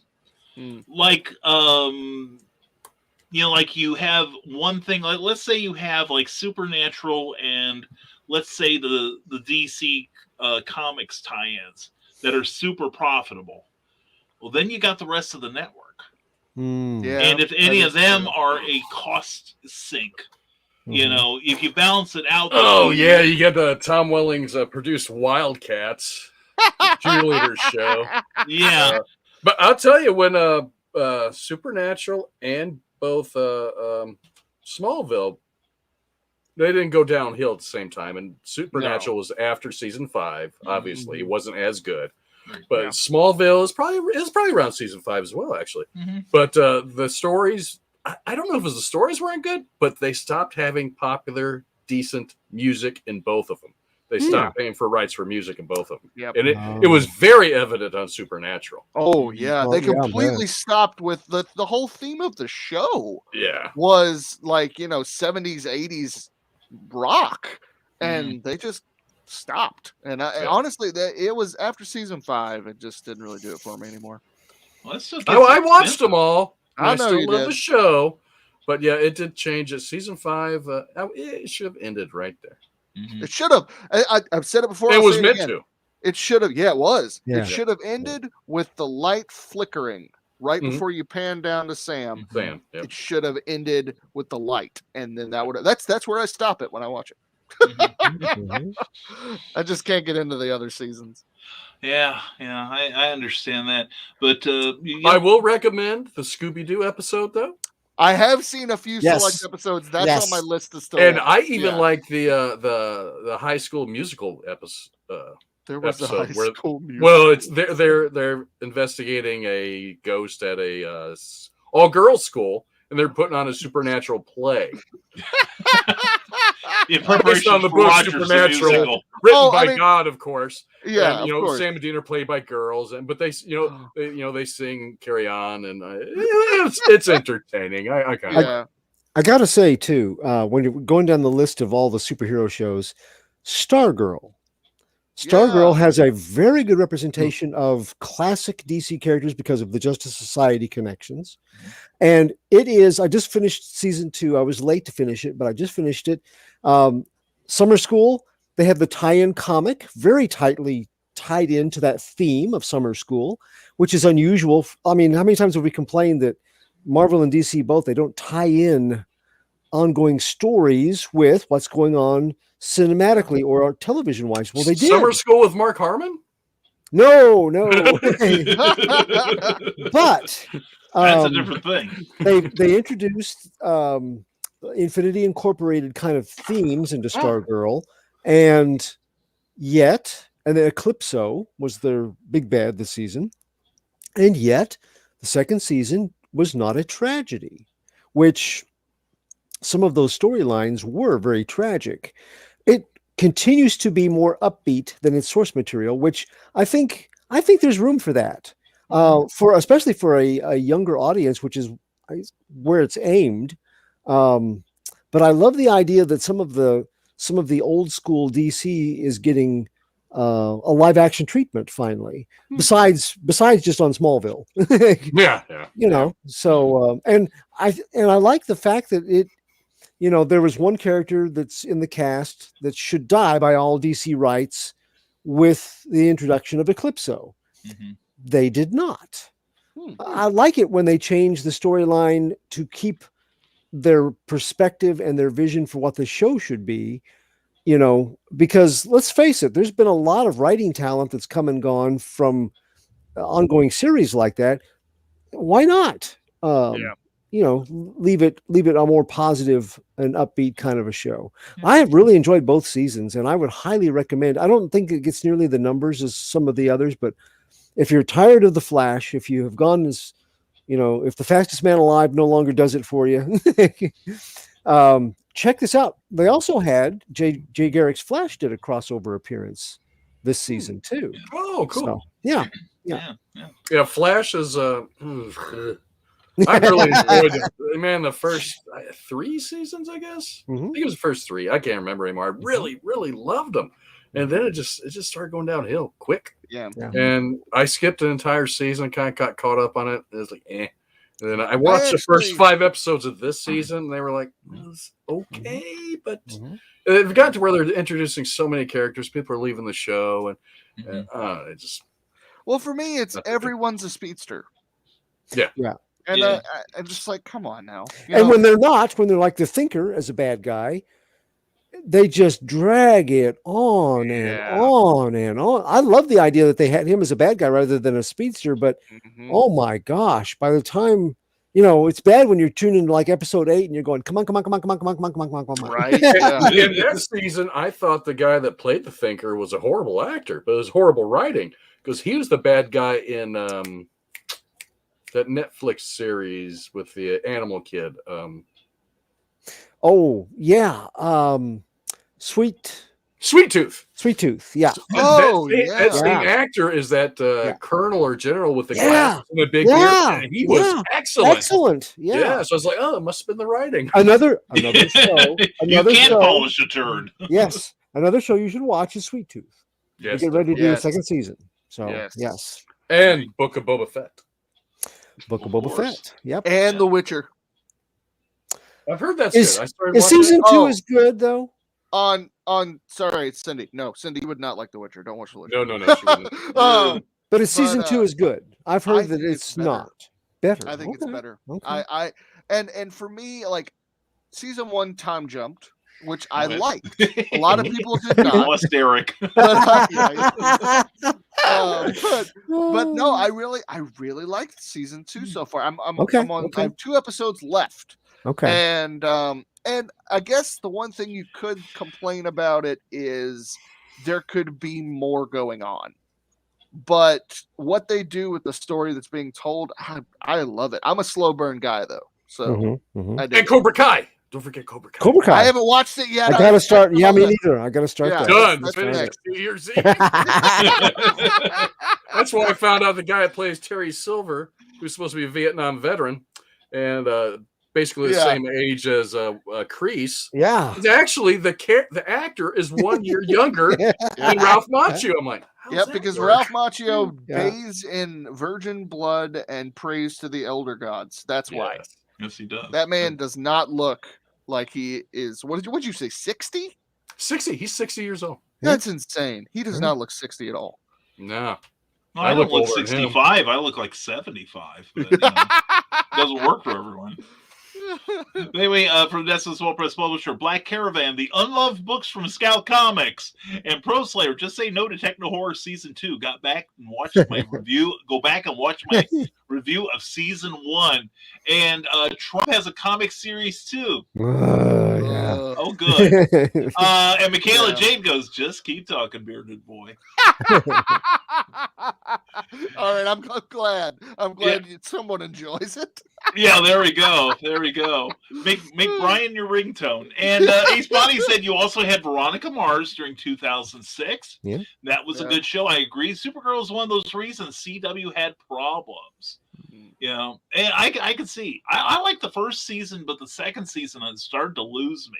You know, a lot of that chemistry was in the first issue. Where was And that? they moved, CBS? too. Yeah, it was and then they CBS moved. for the first season. Nobody watched it then. So Yeah. CW said, oh, we'll take it. Yeah. Yeah. They're becoming like what sci-fi was 20 years ago. Yeah. You know, hey, Yes, Fox is yeah. dropping sliders. Come on over here. We don't have any budget, but come on over. Rick Bradley says, don't feel bad, Cindy. I'm way behind on all my shows. Andrea has already watched all the Flash and other shows, and I'm still on to season 2. Hey, you're out. You're still on one of the good seasons. There we go. See, Yeah. Ricky I got mean, to you look for. you have to look forward to Kevin Smith's The Littlest Dinosaur episode, which makes me cry. Oh, we Yep. can't have that. It was a very, very good episode.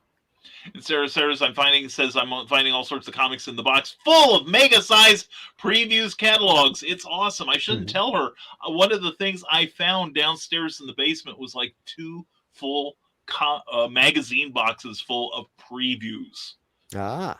But keep in mind, I Ooh. haven't bought previews. I think I bought 2 issues of previews in the last 10 years. So this is like the old crap. Mhm. And what'd Yeah, you do so- with those boxes of crap? The original ones I had, I had previews from way back. I recycled them. When I moved. Okay. When I- As when long as you wanna- didn't just move them over to a different side of the room and well, carry these- them with you. No, these go out up in Indiana, but I don't know how. Because I made a concerted effort. I honestly made a concerted effort to try to drop them. Because those damn things are pretty heavy, you know. They're a So, small town phone book, at least. Yeah. yeah, definitely. So I'm I think it was thicker than the Champaign phone book, and Champaign had like over 100,000 people. It it was a county-wide directory. We had a goodly number of people in Vermilion County. So, but no, these slipped through. These slipped over the border with me, but they have come to Indiana to get recycled. I'm telling you that right now, unless Sarah wants them. Rick Bradley says Mark Hamill as the Trickster was the best thing to happen on the Flash. Let's be honest. Yep. The Honestly, original Flash was a great show. The Hannibal, no, like the return when he came on the new Flash show as the Trickster, there was a Hannibal Lecter moment. Ooh. Where like he is in jail behind the glass and the Flash has to interrogate him. And it is so good. Ooh, it's so good. Chilling. Mark Hamill probably, I would say that might be his best live action scene that he's done. Oh, nice. It gave me chills. I don't know if you've seen Corvette Summer. I have not. I have not seen that. It'll give you chills, but not that kind. Yeah. So Rick Bradley says season 2 of The Witcher was great. Michaela says boys and their toys. SMH.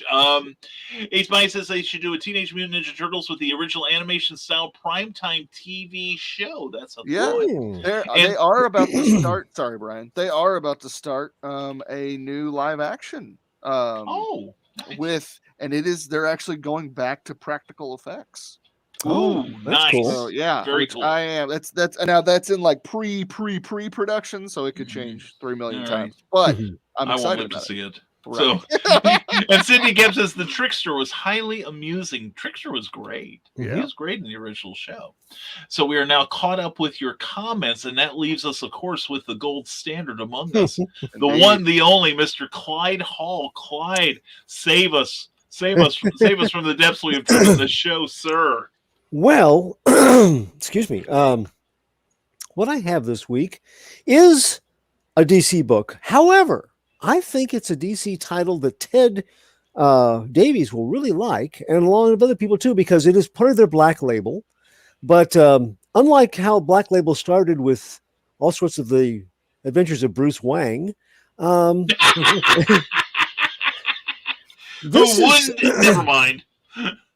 This one, I'm not really sure why it qualifies as Black Label, but I don't care. I liked it. We're into issue 3 of this new series, and I can't say enough good things about it between the artwork and the writing. So, without further ado, excuse me, we are going to look at The Human Target, number 3 of 12. It is a DC Black Label book with a $4.99 cover price. It's written by Tom King. Art and colors by Greg Smallwood.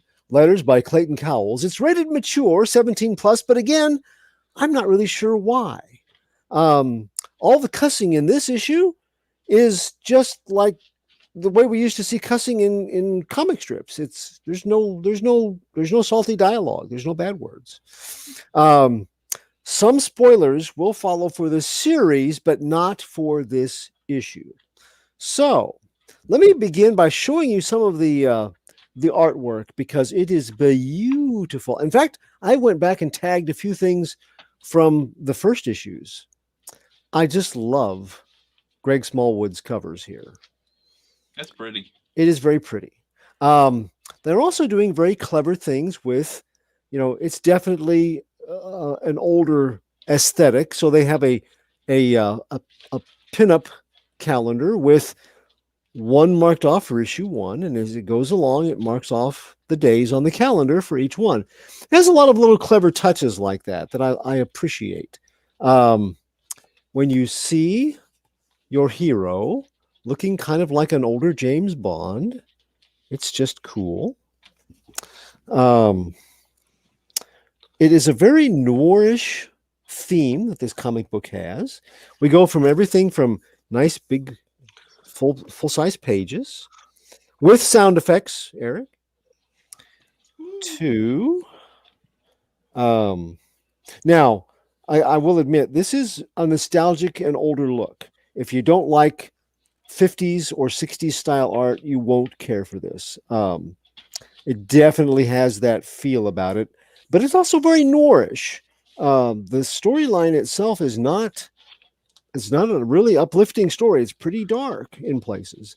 You've also got Justice League International from the Giffen and Maguire eras here.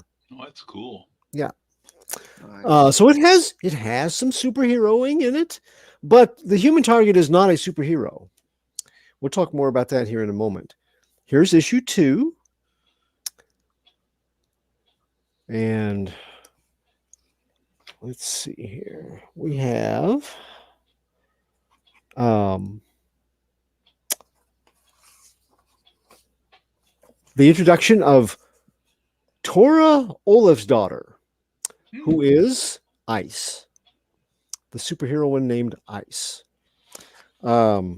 She's a major character in this storyline. Now, there was revision of her origin because Tom King likes to do that. Sometimes it upsets me when it's a major character, but she is a relatively B team type character in DC. And it was done respectfully. It was done in a way that didn't fly too much in the face of what was done before. So I was okay. And it fits the story very well. So issue number 3, I got the different cover because the Smallwood cover it had Booster Gold and it was kind of weird. And then I noticed that he had designed a beautiful logo for Human Target that I was like, oh, I really like the logo. I should have gotten that one. But instead, I got this one, which is a Stanley Art Germ Lau cover, which is kind of a sort of I don't know. To me, it carries a little bit of a manga look to it. Yeah. But I really like it. It's very nice. In this 3rd issue, we have Guy Gardner making an appearance. And here we see where he comes in and bothers our hero, who's just a guy with a gun. The Human Target is basically a detective. And you have the 80s era Guy Gardner there to make trouble for him. He is the Green Lantern with a power ring that can make all of his wishes come true, and most of his wishes are pretty bullying. So we see him later with a green sports car. And we have Booster Gold. Booster's Bagels is his newest enterprise for making money. And so, of course, to get the ingredients, he has to go through time and steal all kinds of stuff from medieval times so that nobody will miss it. Because that's the cheaper way that's how you turn a profit. And then later on, we get a very nice drive home kind of scene with Tora and Christopher Chance, the Human Target. So I really, really can't say enough good about Greg Smallwood's art for it. If you like that era, if you have a nostalgic flair for that sort of flavor, I just love it. It's beautiful. So Tom King is somebody whose work that I have loved as a writer, but when a creator does well and he inherits the key to a major comic books kingdom, what follows may be bliss, but it can also be a train wreck. Or it can begin as bliss and turn into a train wreck, or it can be just a completely mixed pudding. It's no reflection on the individual's talent itself, but unchecked, it can result in a dark side, right alongside a Goody Rickles. Much of the problem comes from a sizable reputation and the possibility of large profits from a project balanced against the editor's willingness to make waves and step on major talent's toes.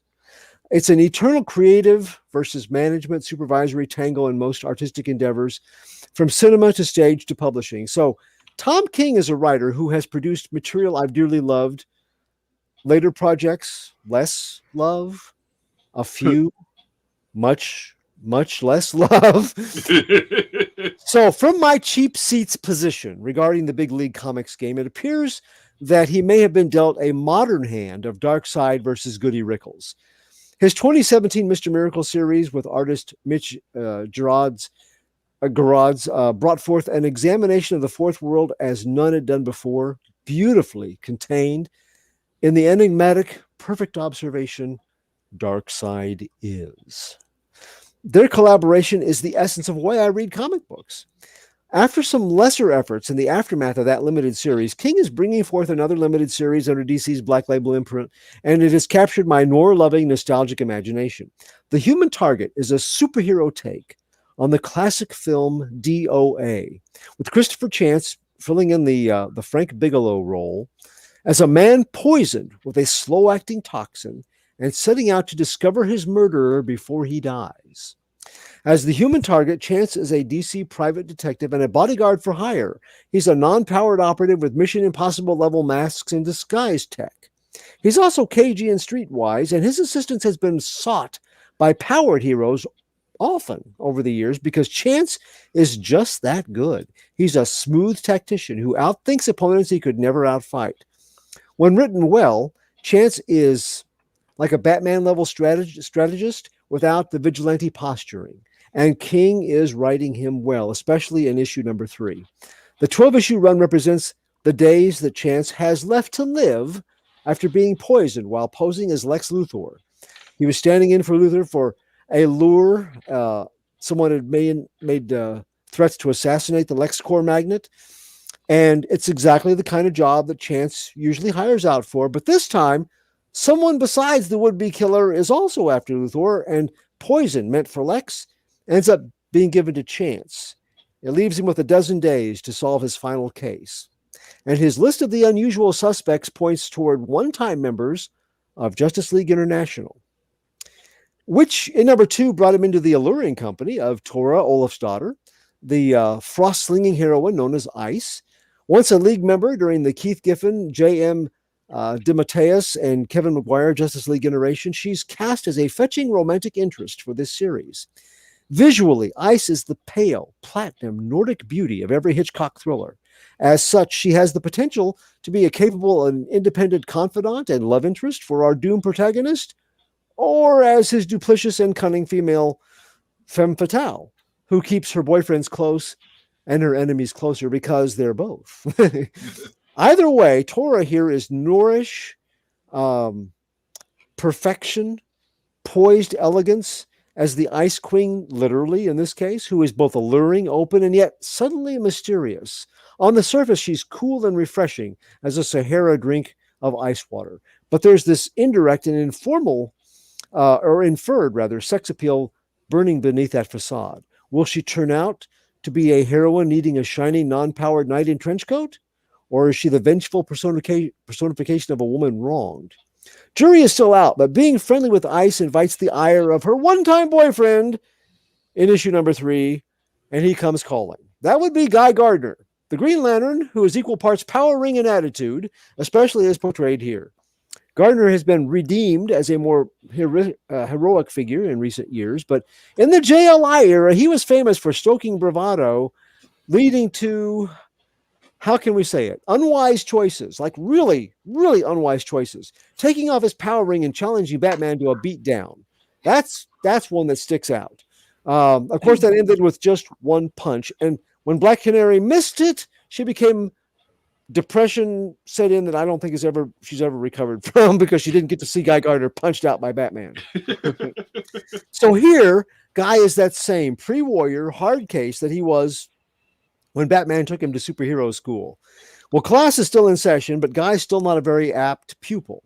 Chance and Ice have a few encounters with Guy, who can't accept that his relationship with Tora is over, while they interview Booster Gold and assess if the time-traveling opportunist had access to do, or had anything to do with Chance's poisoning. Guy displays the emotional maturity inside of a piece of furniture. Ice becomes protective of the ailing Chance, and Booster proves to be that rare superhero. Chance describes him as the kind of guy who may not inspire you, but makes good company for an afternoon while laughing about the old days, displaying a very deep-rooted kinship with his former JLI allies, like Tora. And Booster even helps indirectly when a vexed Guy shows up for the last word in an all-day sparring match with Chance. Olin Emerald rings are cosmic level weapons, but they're powered by will, not wits, which levels this battlefield for a final dust up into a smugly satisfying finale. King's narrative for this series, including number 3, is character driven. It's clever writing, far off the epic adventure main road. He is taking the reader along a personal path, a winding and familiar trail. And that's thanks in part to his fond handling of the 1980s Justice League International characters. King once again has the perfect art partner for this title. I think that is King's superpower, if he has one, is that he picks the perfect graphics talent for every project he pitches. Greg Smallwood layers on a clean and forthright aesthetic for this book, reminding you of yesterday's coolest ad art, cover graphics, or even painted cinema posters. Those movie star good looks seep into every character, primary or support, and recalls the slick, optimistic styling of 1950s artists like Stan Galley and Raymond Brown. When Guy Gardner can look like the pug-nosed bully with potential, the classmate that you'll grow up to see as a better man and maybe even become your buddy, you're doing something right. Smallwood's coloring scheme is all sandy neutrals and bright sun-drenched beaches so far. It still feels right for the setting for this story, and not all noir needs inky depths or puddled shadow. But Smallwood also worked on the Archie title Vampironica, and I suspect our story may end up in a more shaded oubliette before it's done, because he does that well too. Clayton Cowles' letters keep up with the cinematic framing of the story, and they lightly touch on the 1950s Cape Crusader sound effects font for combat. He also gets to stretch his design muscles a little bit for things like Booster's Bagels, advertising text, and titles. All of these, along with the normal conversation fonts, lock into place with the unique visual tone of this book, and it does so seamlessly, which I love to see all three of the creative talents here working in concert. Concerns which do not occur, or which do occur given the storyline, though, are largely circumstantial. The creative team's accentuating each member's contribution, and they're having fun doing it, you can tell. But part of the stylish DOA appeal is the doomed status of that hero. This means that his actions and determination take on a new significance with each decision, impacting how he'll cash in his mortality chips. Is he going to be like a high roller with a final streak of good fortune, or a degenerate gambler wasting his last chip? But it's comics. It's not Chinatown. So fatal toxins and death that are final death, usually aren't either of those things. A fact which might lessen the impact overall of this series. And this is hammered home because Luthor being targeted for death was likely as revenge for his killing Tora in a previous adventure. She got better. So why not Chance, you know? For now, though, seeing Chance wax wise guy with Gardner, feel frustrated romantic and relationship longings for Tora, and witnessing him trying to get as much living and adventure packed into 12 days of dying is sufficient. With issue number 3, the reader is welcome into a beachfront garage/surfboard repair shop, while King and Smallwood and Cowles tune up a classic Sunbeam Roadster. Chance and the JLI members, they are great characters, and this creative team's restoration makes the chemistry of that team purr once again, while the Noir modifications create a fitting final case for a vintage DC character. Their answer to Peter Gunn in a lot of ways, a street-level hero with style. Or maybe not as final. Jury is still out on that, too. Christopher Chance is a hard human target to eliminate, as we've seen over the years. So my score for the human target number 3 is 8 out of 10. Nice. Ooh, very cool. Very nice. I love that artwork. That's pretty. Excellent. You know, King always gets the right people to draw whatever he does. Even the projects I have not cared for his writing on, they have done beautiful artwork for him. Yeah. That's true. That's true. Well, you mentioned him getting them. You'd think the editor would do that, but then again, a couple of years ago, I think there was a bit of a to-do because King had a tiff with one of his Batman editor, I think it was, because he wanted a specific artist. The editor couldn't get him, so he dug in his heels and got the editor reassigned. Oh. See, that's part of the whole Dark Side versus Goody Rickles. You give a big talent the keys. Yeah. Now, how much are you going to interfere with him? If you interview too much, you may get your editor reassigned someplace, which I think that's a backward way of thinking normally. It's always personalities. You never can tell, but I'm liking this a lot better than some of his big projects where I got the feeling that DC kind of went, hey, you make money. Do whatever you want. We'll not interfere. And if we do, he'll be out of here. Or she'll be out of here. Yeah, So- I don't know. It's like I would see pairing a good writer like that with like I remember hearing about Danny O'Neill and Frank Miller on The Dark Knight Rises, or Dark Knight Returns rather. That the two butted heads quite a bit, but they worked out a common ground, and that's why the book was as well received as it was. So, right. So anyway, very good. Thank you, Clyde. You're welcome. Thank you as always. And let's see. Here we go. Getting back to the comments here, Michaela Jade says, I just watched about 3 minutes of a movie called Airplane, I guess. That's what Andy called it. Really, that's funny. It seemed dumb. I know I'm an oddball. That's what's so much fun of it. Actually, it's a very clever movie. It takes watch the whole thing. It's pretty funny. Yeah, and number 2 is surprisingly good too with Shatner, William Shatner. Yeah, and there is a lot. Surely you can't be serious. Yeah, I am serious, and don't call me Shirley. That's right. Yes, there's. It's also almost word for word. The movie that it's based on is one of those horrible B grade disaster films. Airplane 75. Actually, an older one. It takes a lot of dialogue from an older one too, and it's fun to go back and watch that and go, "Oh my gosh!" They just lifted lines because they were horrible to start with. Yeah. So. Oh yeah, There's some clever stuff in both movies. Sarah says I channeled my inner Rodman rabbit as apparently that drawing made an impression on her. As I was heading out of the therapy building and said, "Why, thank you, kind sir," when the door was being held open for me. Totally said it the same way. There you go. And Carl Wisman says, yes, Mikhail, some of it is funny and some of it is pretty lowbrow humor. And glad you're enjoying the show, Sarah. Thank you very much. And Rick Bradley says, I remember a comic I had where Guy Gardner decided to pick a fight with Metamorpho. Even with the ring, he was left looking like me if I fought Mike Tyson. And sorry, guys, Donna Carlene's back is demanding leaving the office chair. Great show. See most of you in the morning. Night all. Hey, honey. Mwah. Have a good night. You take care of yourself. Donna. And Carl Witzman is going to see to it. Thank you, Carl. I'll mind the Russian bots from this point on. So let's see if I can get this one here. Oh, wait a second. You hit the wrong one. They're all gone. Oh, you got okay. Thank you, Eric. Appreciate it. I think Carl already got it. Yeah. Don't kill Carl here. He's useful. It's like Bobby Nash told me about don't destroy Cleveland. We may need it later.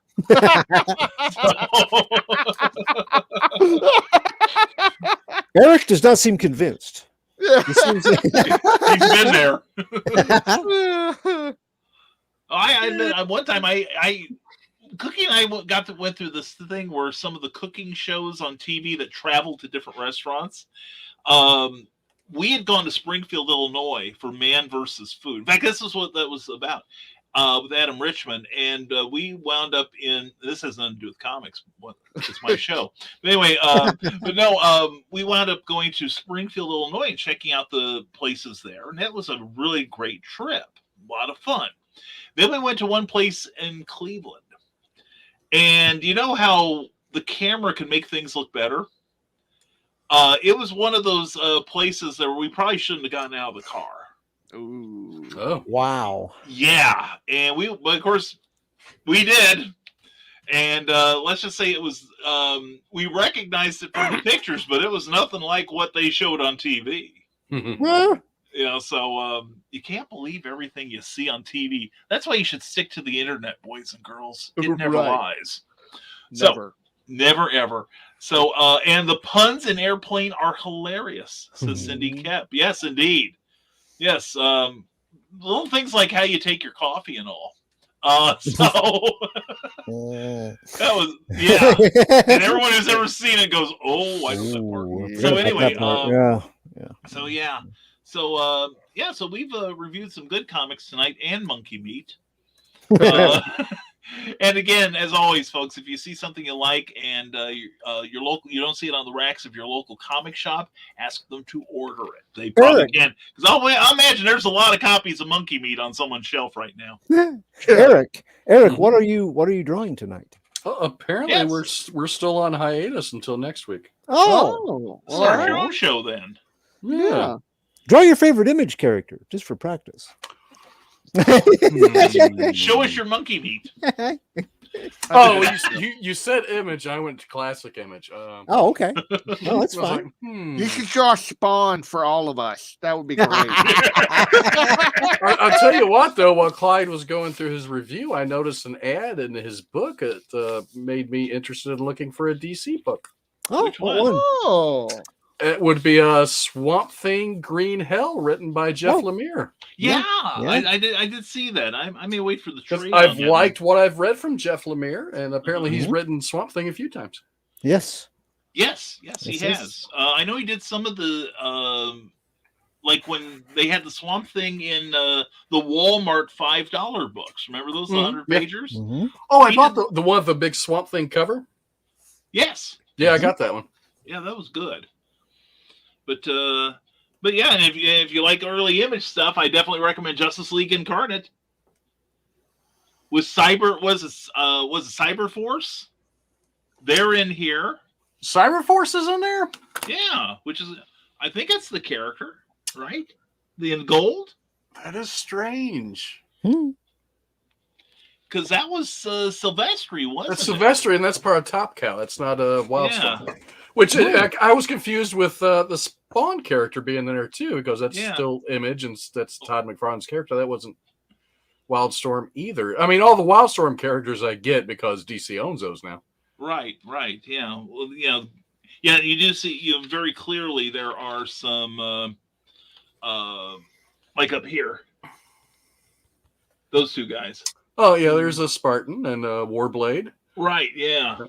Those were definitely Jim Lee's group. Yeah. Oh, what was the name of the character? That big demon-looking thing. Eliminator? Okay, he's a Violator in Spawn. Violator. Oh, that's Uh, right. So maybe they renamed him and like, I don't know, that's weird. They analoged him. Yeah, there we go. yeah. Yeah, next month, Image is coming with a brand new character called Overman, and his secret identity is Clark Nietzsche. So, so ask for it now, kids. Ask for it by name. With art and story by Juniba. Anyway, Ooh. And a forward by Colin Bunn. Oh man. And let's see. Rick Bradley says, surely they are the best puns. That's true, and don't call us Shirley. Rick Bradley says they're on hiatus because they need to figure out how to take the Pro Slayer down. Ooh. Well, they're talking about doing some more anime and stuff, so that's easy. There you go. That's That's where it happens. They figure they'll drive you out. Is that it? Yeah. How much of a chance do they have? Yeah, pretty good if it's a anime. That's Eric, when you start your show. I like the ambiance that happened in your office. It's Yeah. nice. Oh, you like that? Yeah. Yeah. Thank you. Yeah. Well, actually, I've just turned off all the lights, and I have my ring light here pointing at the ceiling because it was just too bright right in my face. Mhm. And I have these LED lights all the time going. So Yeah. Yeah, it looks like when that light was off, I felt like Barry White should be talking back there. Clyde and us, I talked about this last week in the after show about Book of Boba Fett. We talked about the Under the Helmet, Yeah. and there's the Oh yeah. the white yeah. Boba Fett. Nice. Yeah. Cool. Very cool. There we go. Yeah. I switched all my toys out just for this show tonight. Aw, that's sweet of you. And Rick Bradley says, didn't the Violator have brothers that were named similar names? Annihilator is his brother, isn't he? It I could got- be. I I can't haven't remember. read Spawn in, I don't know, Yeah. 30 years. Yeah. Well, what if it could be that maybe Jim Lee had one of those versions. Who knows? I'd have to look that up. Well, they Either all that- did a crossover with each other Yeah. at one point. We'll I try to don't- a couple times. Yeah. I think I still have one. I remember the first one where I think they had like a bunch of Rob Liefeld's Extreme Studios characters playing different parts, and then in issue 2 they're not there all of a sudden. Liefeld doesn't even own his own characters anymore. Right? Yeah. Well, who bought him out? I don't think anyone bought him out. Really? He somehow didn't have the rights or something. I'd have to read it all again. It's all messed up. Wow. Oof. Wow, that's well, if he doesn't have the rights, Eric, you and I are doing Supreme tomorrow. I loved Supreme. I think it was all that Levi Strauss money that caught up with him. Yeah, the Levi Strauss money dried up, Mr. 501. I collected about all the early Image books, especially the Wildstorm books, because I was a big Jim Lee fan. Mm-hmm. Yeah, I did too. I liked the originals. I like the James Robinson run. Of course, I like a lot of James Robinson stuff before he got too coked out. And then then I read don't read his Airboy. It's an uncomfortable read. It's got some good moments, but it's pretty uncomfortable because it's very autobiographical. Ooh. Yeah, and Mr. Robinson has effed up his life pretty well, it sounds like. But although he's done some really good comics lately again. But he did the Golden Age, so I can forgive him almost anything. But and then Alan Moore did a decent run of it, and then just kind of fizzled after that. Rick's next comment's really funny. Okay, here we go. Rick Bradley says, "Funny how Liefeld never got a shoe endorsement deal." Oh my God, that's true. That's true, Rick. You have nothing to hold him on with. Anyway, but no, I loved Supreme because when Alan Moore took it over, because it became kind of an homage to old Superman comics. And and had its own internal logic and everything. It was really, really good stuff. So it wasn't all bad stuff from Image. I mean, it wasn't. Some of it was decent. Yeah.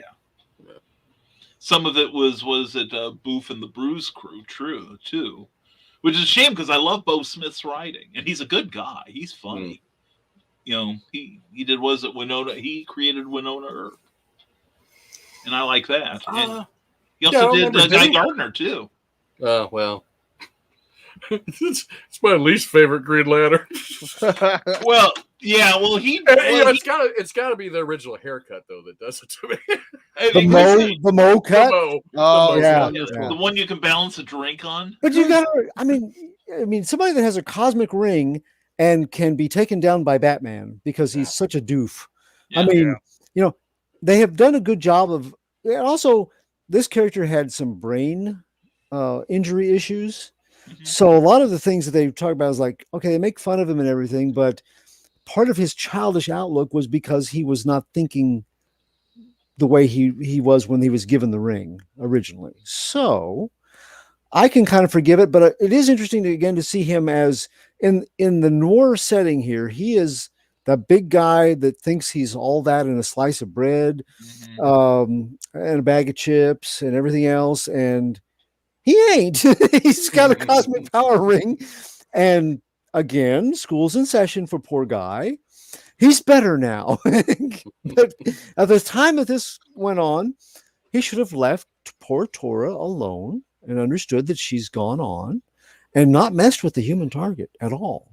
Yeah. So but then you'd have no issue 3. Right.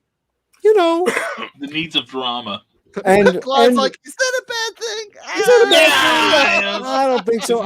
It's no monkey meat, but when he was being the guy that was in JLI, you wanted to see bad things happen to him, and Tom King fulfills your wish in this issue. So.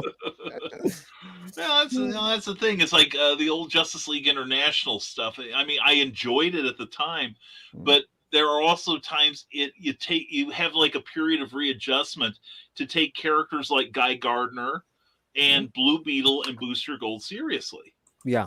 is Sure. my problem with it now, because Guy Gardner has actually developed into a fairly well-rounded character He has. in the last 10 years. Yep. And the thing is, I go back sometimes and reread those old Charlton Blue Beetles with Ted Cord, Mhm. and he ain't nobody's fooling those. Yep. Yep. And same with Booster Gold, where he's for the last about 15 years ago, he's like the greatest hero you've never heard of, Mhm. because he works behind the scenes now. Right. And I do like the Blue and Gold series when it comes out, currently from DC. One, because I like Dan Jurgens' work so much, but secondly, because I have friends like you three that were my IQ plummets when I get with them. Where I can pass as a normal human being most of the time, but I've got some friends that we get together and we just get stupid. Wait, are you saying you get dumb around us? I think I do. We make you That's dumb? the best compliment anybody could have ever given me. Thank you. That's- I know. Yes, isn't thanks, it? Brian. Isn't Yeah, it? I guess I let down all the all the barriers and everything. And I just be myself, which is an idiot. So. This is a safe place for you to be stupid. It's great. It's safe. Yes. Lenny, You're in a safe Lenny. place. Yes.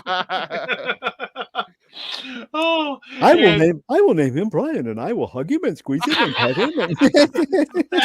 Which way you go, George? Which way you go? Brian and men. And Tell me about the rabbits again, George. Tell me about the rabbits. Gotta go check on thee, Don, and see what Stupid O'Clock is doing. I'll leave the bots for Eric. Okay, we're with the Pro Slayer and Bot Slayer is armed and ready. Rick Bradley says, "I love what DC has done with Blue Beetle, Booster Gold, and Guy. Now Marvel needs to give Forbush Man the same treat." And this may be why they put it in a Black Label book, because it would not necessarily hinge on any kind of current continuity for DC. Yeah. Yeah. To keep it from kind of backhanding those treatments the characters have gotten, the more serious treatments of later years. So I hadn't really thought about it that way, but that may be why it's a Black Label book, because it's not something that continuity is going to hinge on. Or, of course, you have the multiverse now with all of the versions of the infinite versions of everything. So I don't know that it matters too much, but if they need to have that distinction, that's fine. That's good. Well, probably the same. That's a good point, Clyde, and that's probably the same reason why Batman Meets Bigby is a Black Label book. I mean, there's nothing in it. Like you mentioned Batwang earlier. It's like there's like nothing in Batman versus Bigby that would scream "Don't let the kids see it" at all. Except if you want to get your kids to read good stuff. But anyway, that's not bad. The last issue was better. But anyway, the idea that it does take place outside of normal continuity, and DC has a built-in excuse for not, for like 10 years from now, if they bring back Fables, for instance, that's not how Bigby acted when he met Batman, sort of thing, and they could just say, "Hey, it's now." We're not calling it Elseworlds, but it's Elseworlds. Yeah. So I think we are about out of show. What do you guys think? I think so too. My back is starting to tell me that too. I don't know what's happening. Have Luna rub it. 30. Come here, Luna. Luna, rub his back. Yeah. Quit relieving yourself on that copy of that comic back. She said no. Get a job. So this is his job. Sorry. Yeah. Rick Bradley says, "I hate hearing that about Batman and Bigby. I love Fables and everyone likes Batman, except Clyde, or no, not Clyde, but Joe D. McPhee. But he'll come around. But no. And Cindy Kemp, thank you for being a part of the adventure. Thank you. CKOEPP.com. Check that out and sign up for her free monthly newsletter because she's awesome. But yeah. Actually, the fourth issue of Batman and Bigby was a lot better than the first three, because it looked like everything was starting to come together, and it was really well written, what I'd expected the book to be in the first place. But there's just a lot of that stuff in there. I'm going, wait a minute. Hold on here.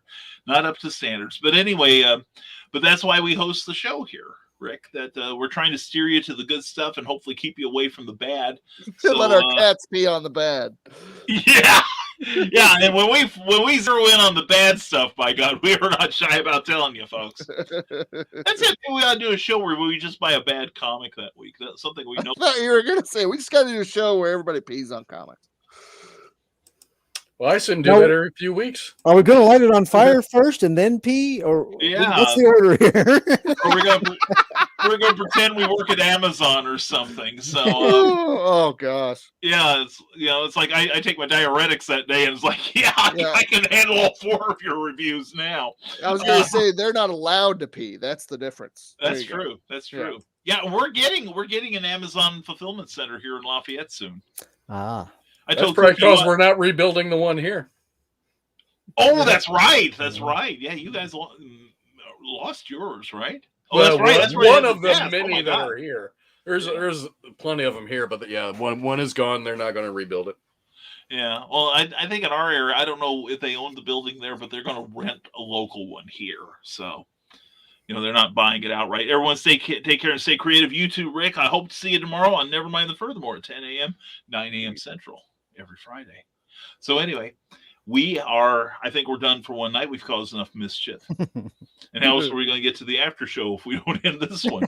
So anyway, thank you all for being here in our audience, and we hope you'll stick around long enough for us to tell you why, or actually how you can keep up with everyone. Let's start with Clyde. Why?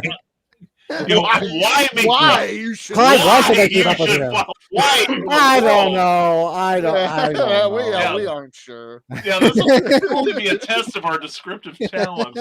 Clyde, despite all that's happened in the last 2 hours and 25 minutes, tell everyone how they can keep up with you.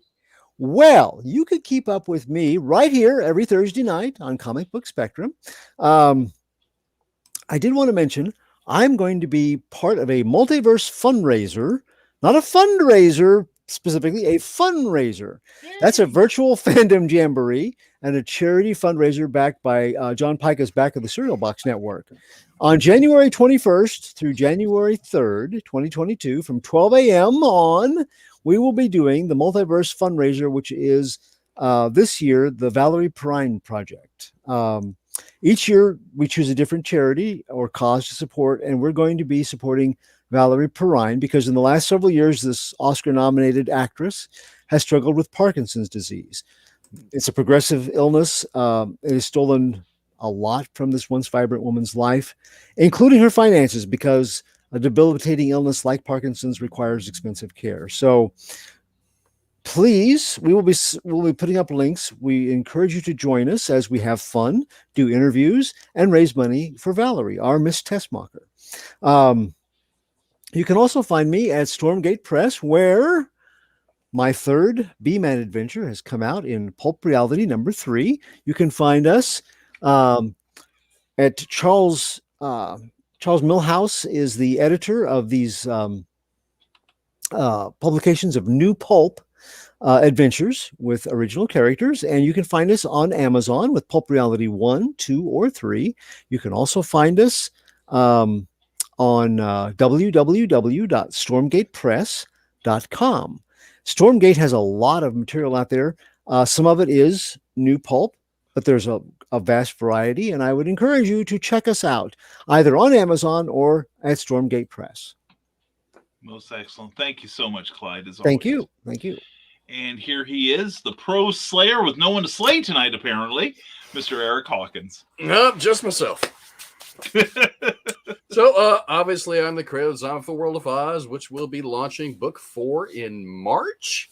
Then we'll be launching, I'm going to shoot for August for Zombieful Adventures, which will expand the Zombieful Zombieverse.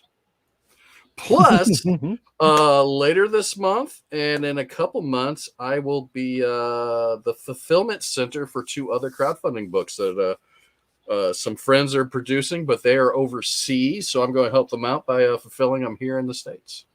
Oh, very cool. Yeah. So Vestry 4, it's their 4th issue. They've got them all done on time and had them shipped out, but they've had some issues with some of the previous people trying to help them out. So I'm helping them out now. They're going to offer issues 1, 2, and 3, and 4 with the first campaign they'll be launching later this month. And then Obsidian, I believe, is the other book that'll be coming out later this year sometime. Yeah. Otherwise, you can find me on any social media. Just look up my name. Beautiful. Back to you, Brick. Nice. Thank you, Eric. Appreciate it. And Brian Rodman. Brian, how can everyone follow you, and why the hell should they? Brian, Well- you're scaring me. You're scaring me. Okay, it'll be fine. Other than sneaking around in the bushes outside of my house, you can also go to brianrodman.com and check out the awesome books that we have there. Memoirs of an Angel, dark fantasy series about a ragtag group of infinite and finite beings that race through time and space to rescue a broken and bitter witch hunter from the clutches of the Dark Kingdom. It's like Lord of the Rings meets The Exorcist. And thank you. And it's a lot of fun, but also a very deep dive into some theological thoughts about life and the seen and unseen realms. And then also, if you want something completely different, The Nebulizer is a post-apocalyptic action comedy that features an asthmatic and his feisty AI-controlled nebulizer suit as they fight through a post-apocalyptic world filled with allergen mutants. And it is like Teenage Mutant Ninja Turtles meets Mad Max. It is a lot of fun. It is, thank you. It is for all ages, whereas Memoirs of an Angel is not. It's mostly for mature readers. So yeah, we have both available right now, and I am also 1/4 of the Dastardly Dingoes podcast, which is on Rising Tide Network every single Tuesday, unless we're not. Fire! Yes. This week we had to take a week off because I was feeling crappy, but I'm bounced back, and we'll be on next Tuesday with a wonderful topic that Chad chose. You don't have to watch it. Is it Tim Horton? That's the train approaching the tracks there. I'm also 1/4 of the wonderful comic book spectrum. Thank you guys for watching. This has been a lot of fun, Brian. Thanks for having me. Well, thank you for being here, my man. Appreciate it. Appreciate you. Appreciate everyone here. And thank you, everyone. Thank you to Clyde, Eric, and Brian for being here. Thank you to all of our audience.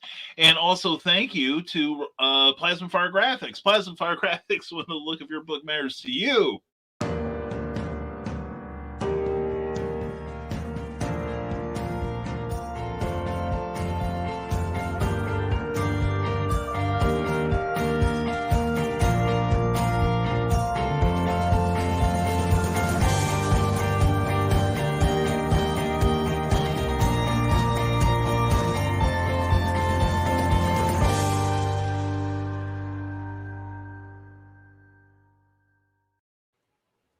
Good graphics for the front of your book, then good God, get over to that Facebook page for Plasma Fire Graphics. Check out all the great stuff that they've gotten published in a multitude of different publishers. Then go to plasmafiregraphics.com. Check out the stuff that you see there, and then inquire about their rates. Jeffrey Hayes is going to surprise you with how indie creator friendly they are. So that's Plasma Fire Graphics. When the look of your book matters to you, because it definitely matters to your readers. We want to thank the Rising Tide Broadcast Network. We've got your education, illumination, and entertainment 7 days a week. Stupid O'Clock is on right now. Go check it out. And followed by Dan Hollifield's Last Man Standing. Always a good time here on the Rising Tide Broadcast Network.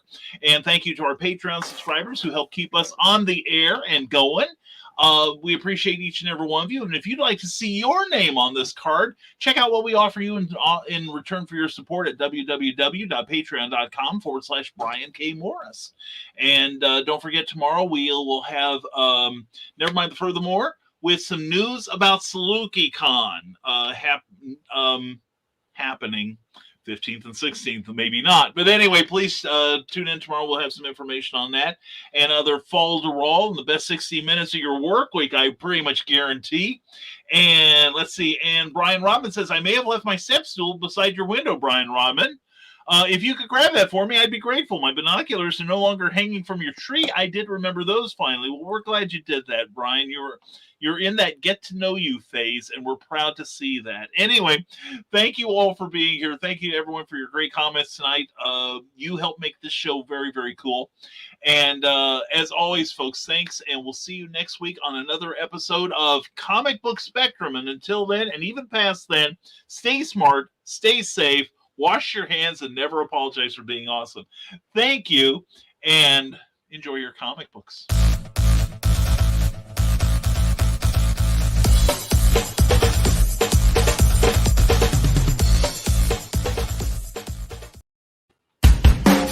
Thank you for watching Comic Book Spectrum, a Rising Tide Broadcast Network production. Please join us next week for another look at comics, past, present, and future. If you enjoyed this, please give the show a like and be sure to subscribe and share it with your friends. To receive our free monthly newsletter, go to www.risingtide.pub and be sure to give the Rising Tide Broadcast Network page on Facebook a like in order to receive news about upcoming shows including Clever Title Pending, Stupid O'Clock, Clever as Hail, Comics Chaos and Sass, Tidbits and Scribbles, the Historical Fencing Guild, and Nevermind the Furthermore. See you next week.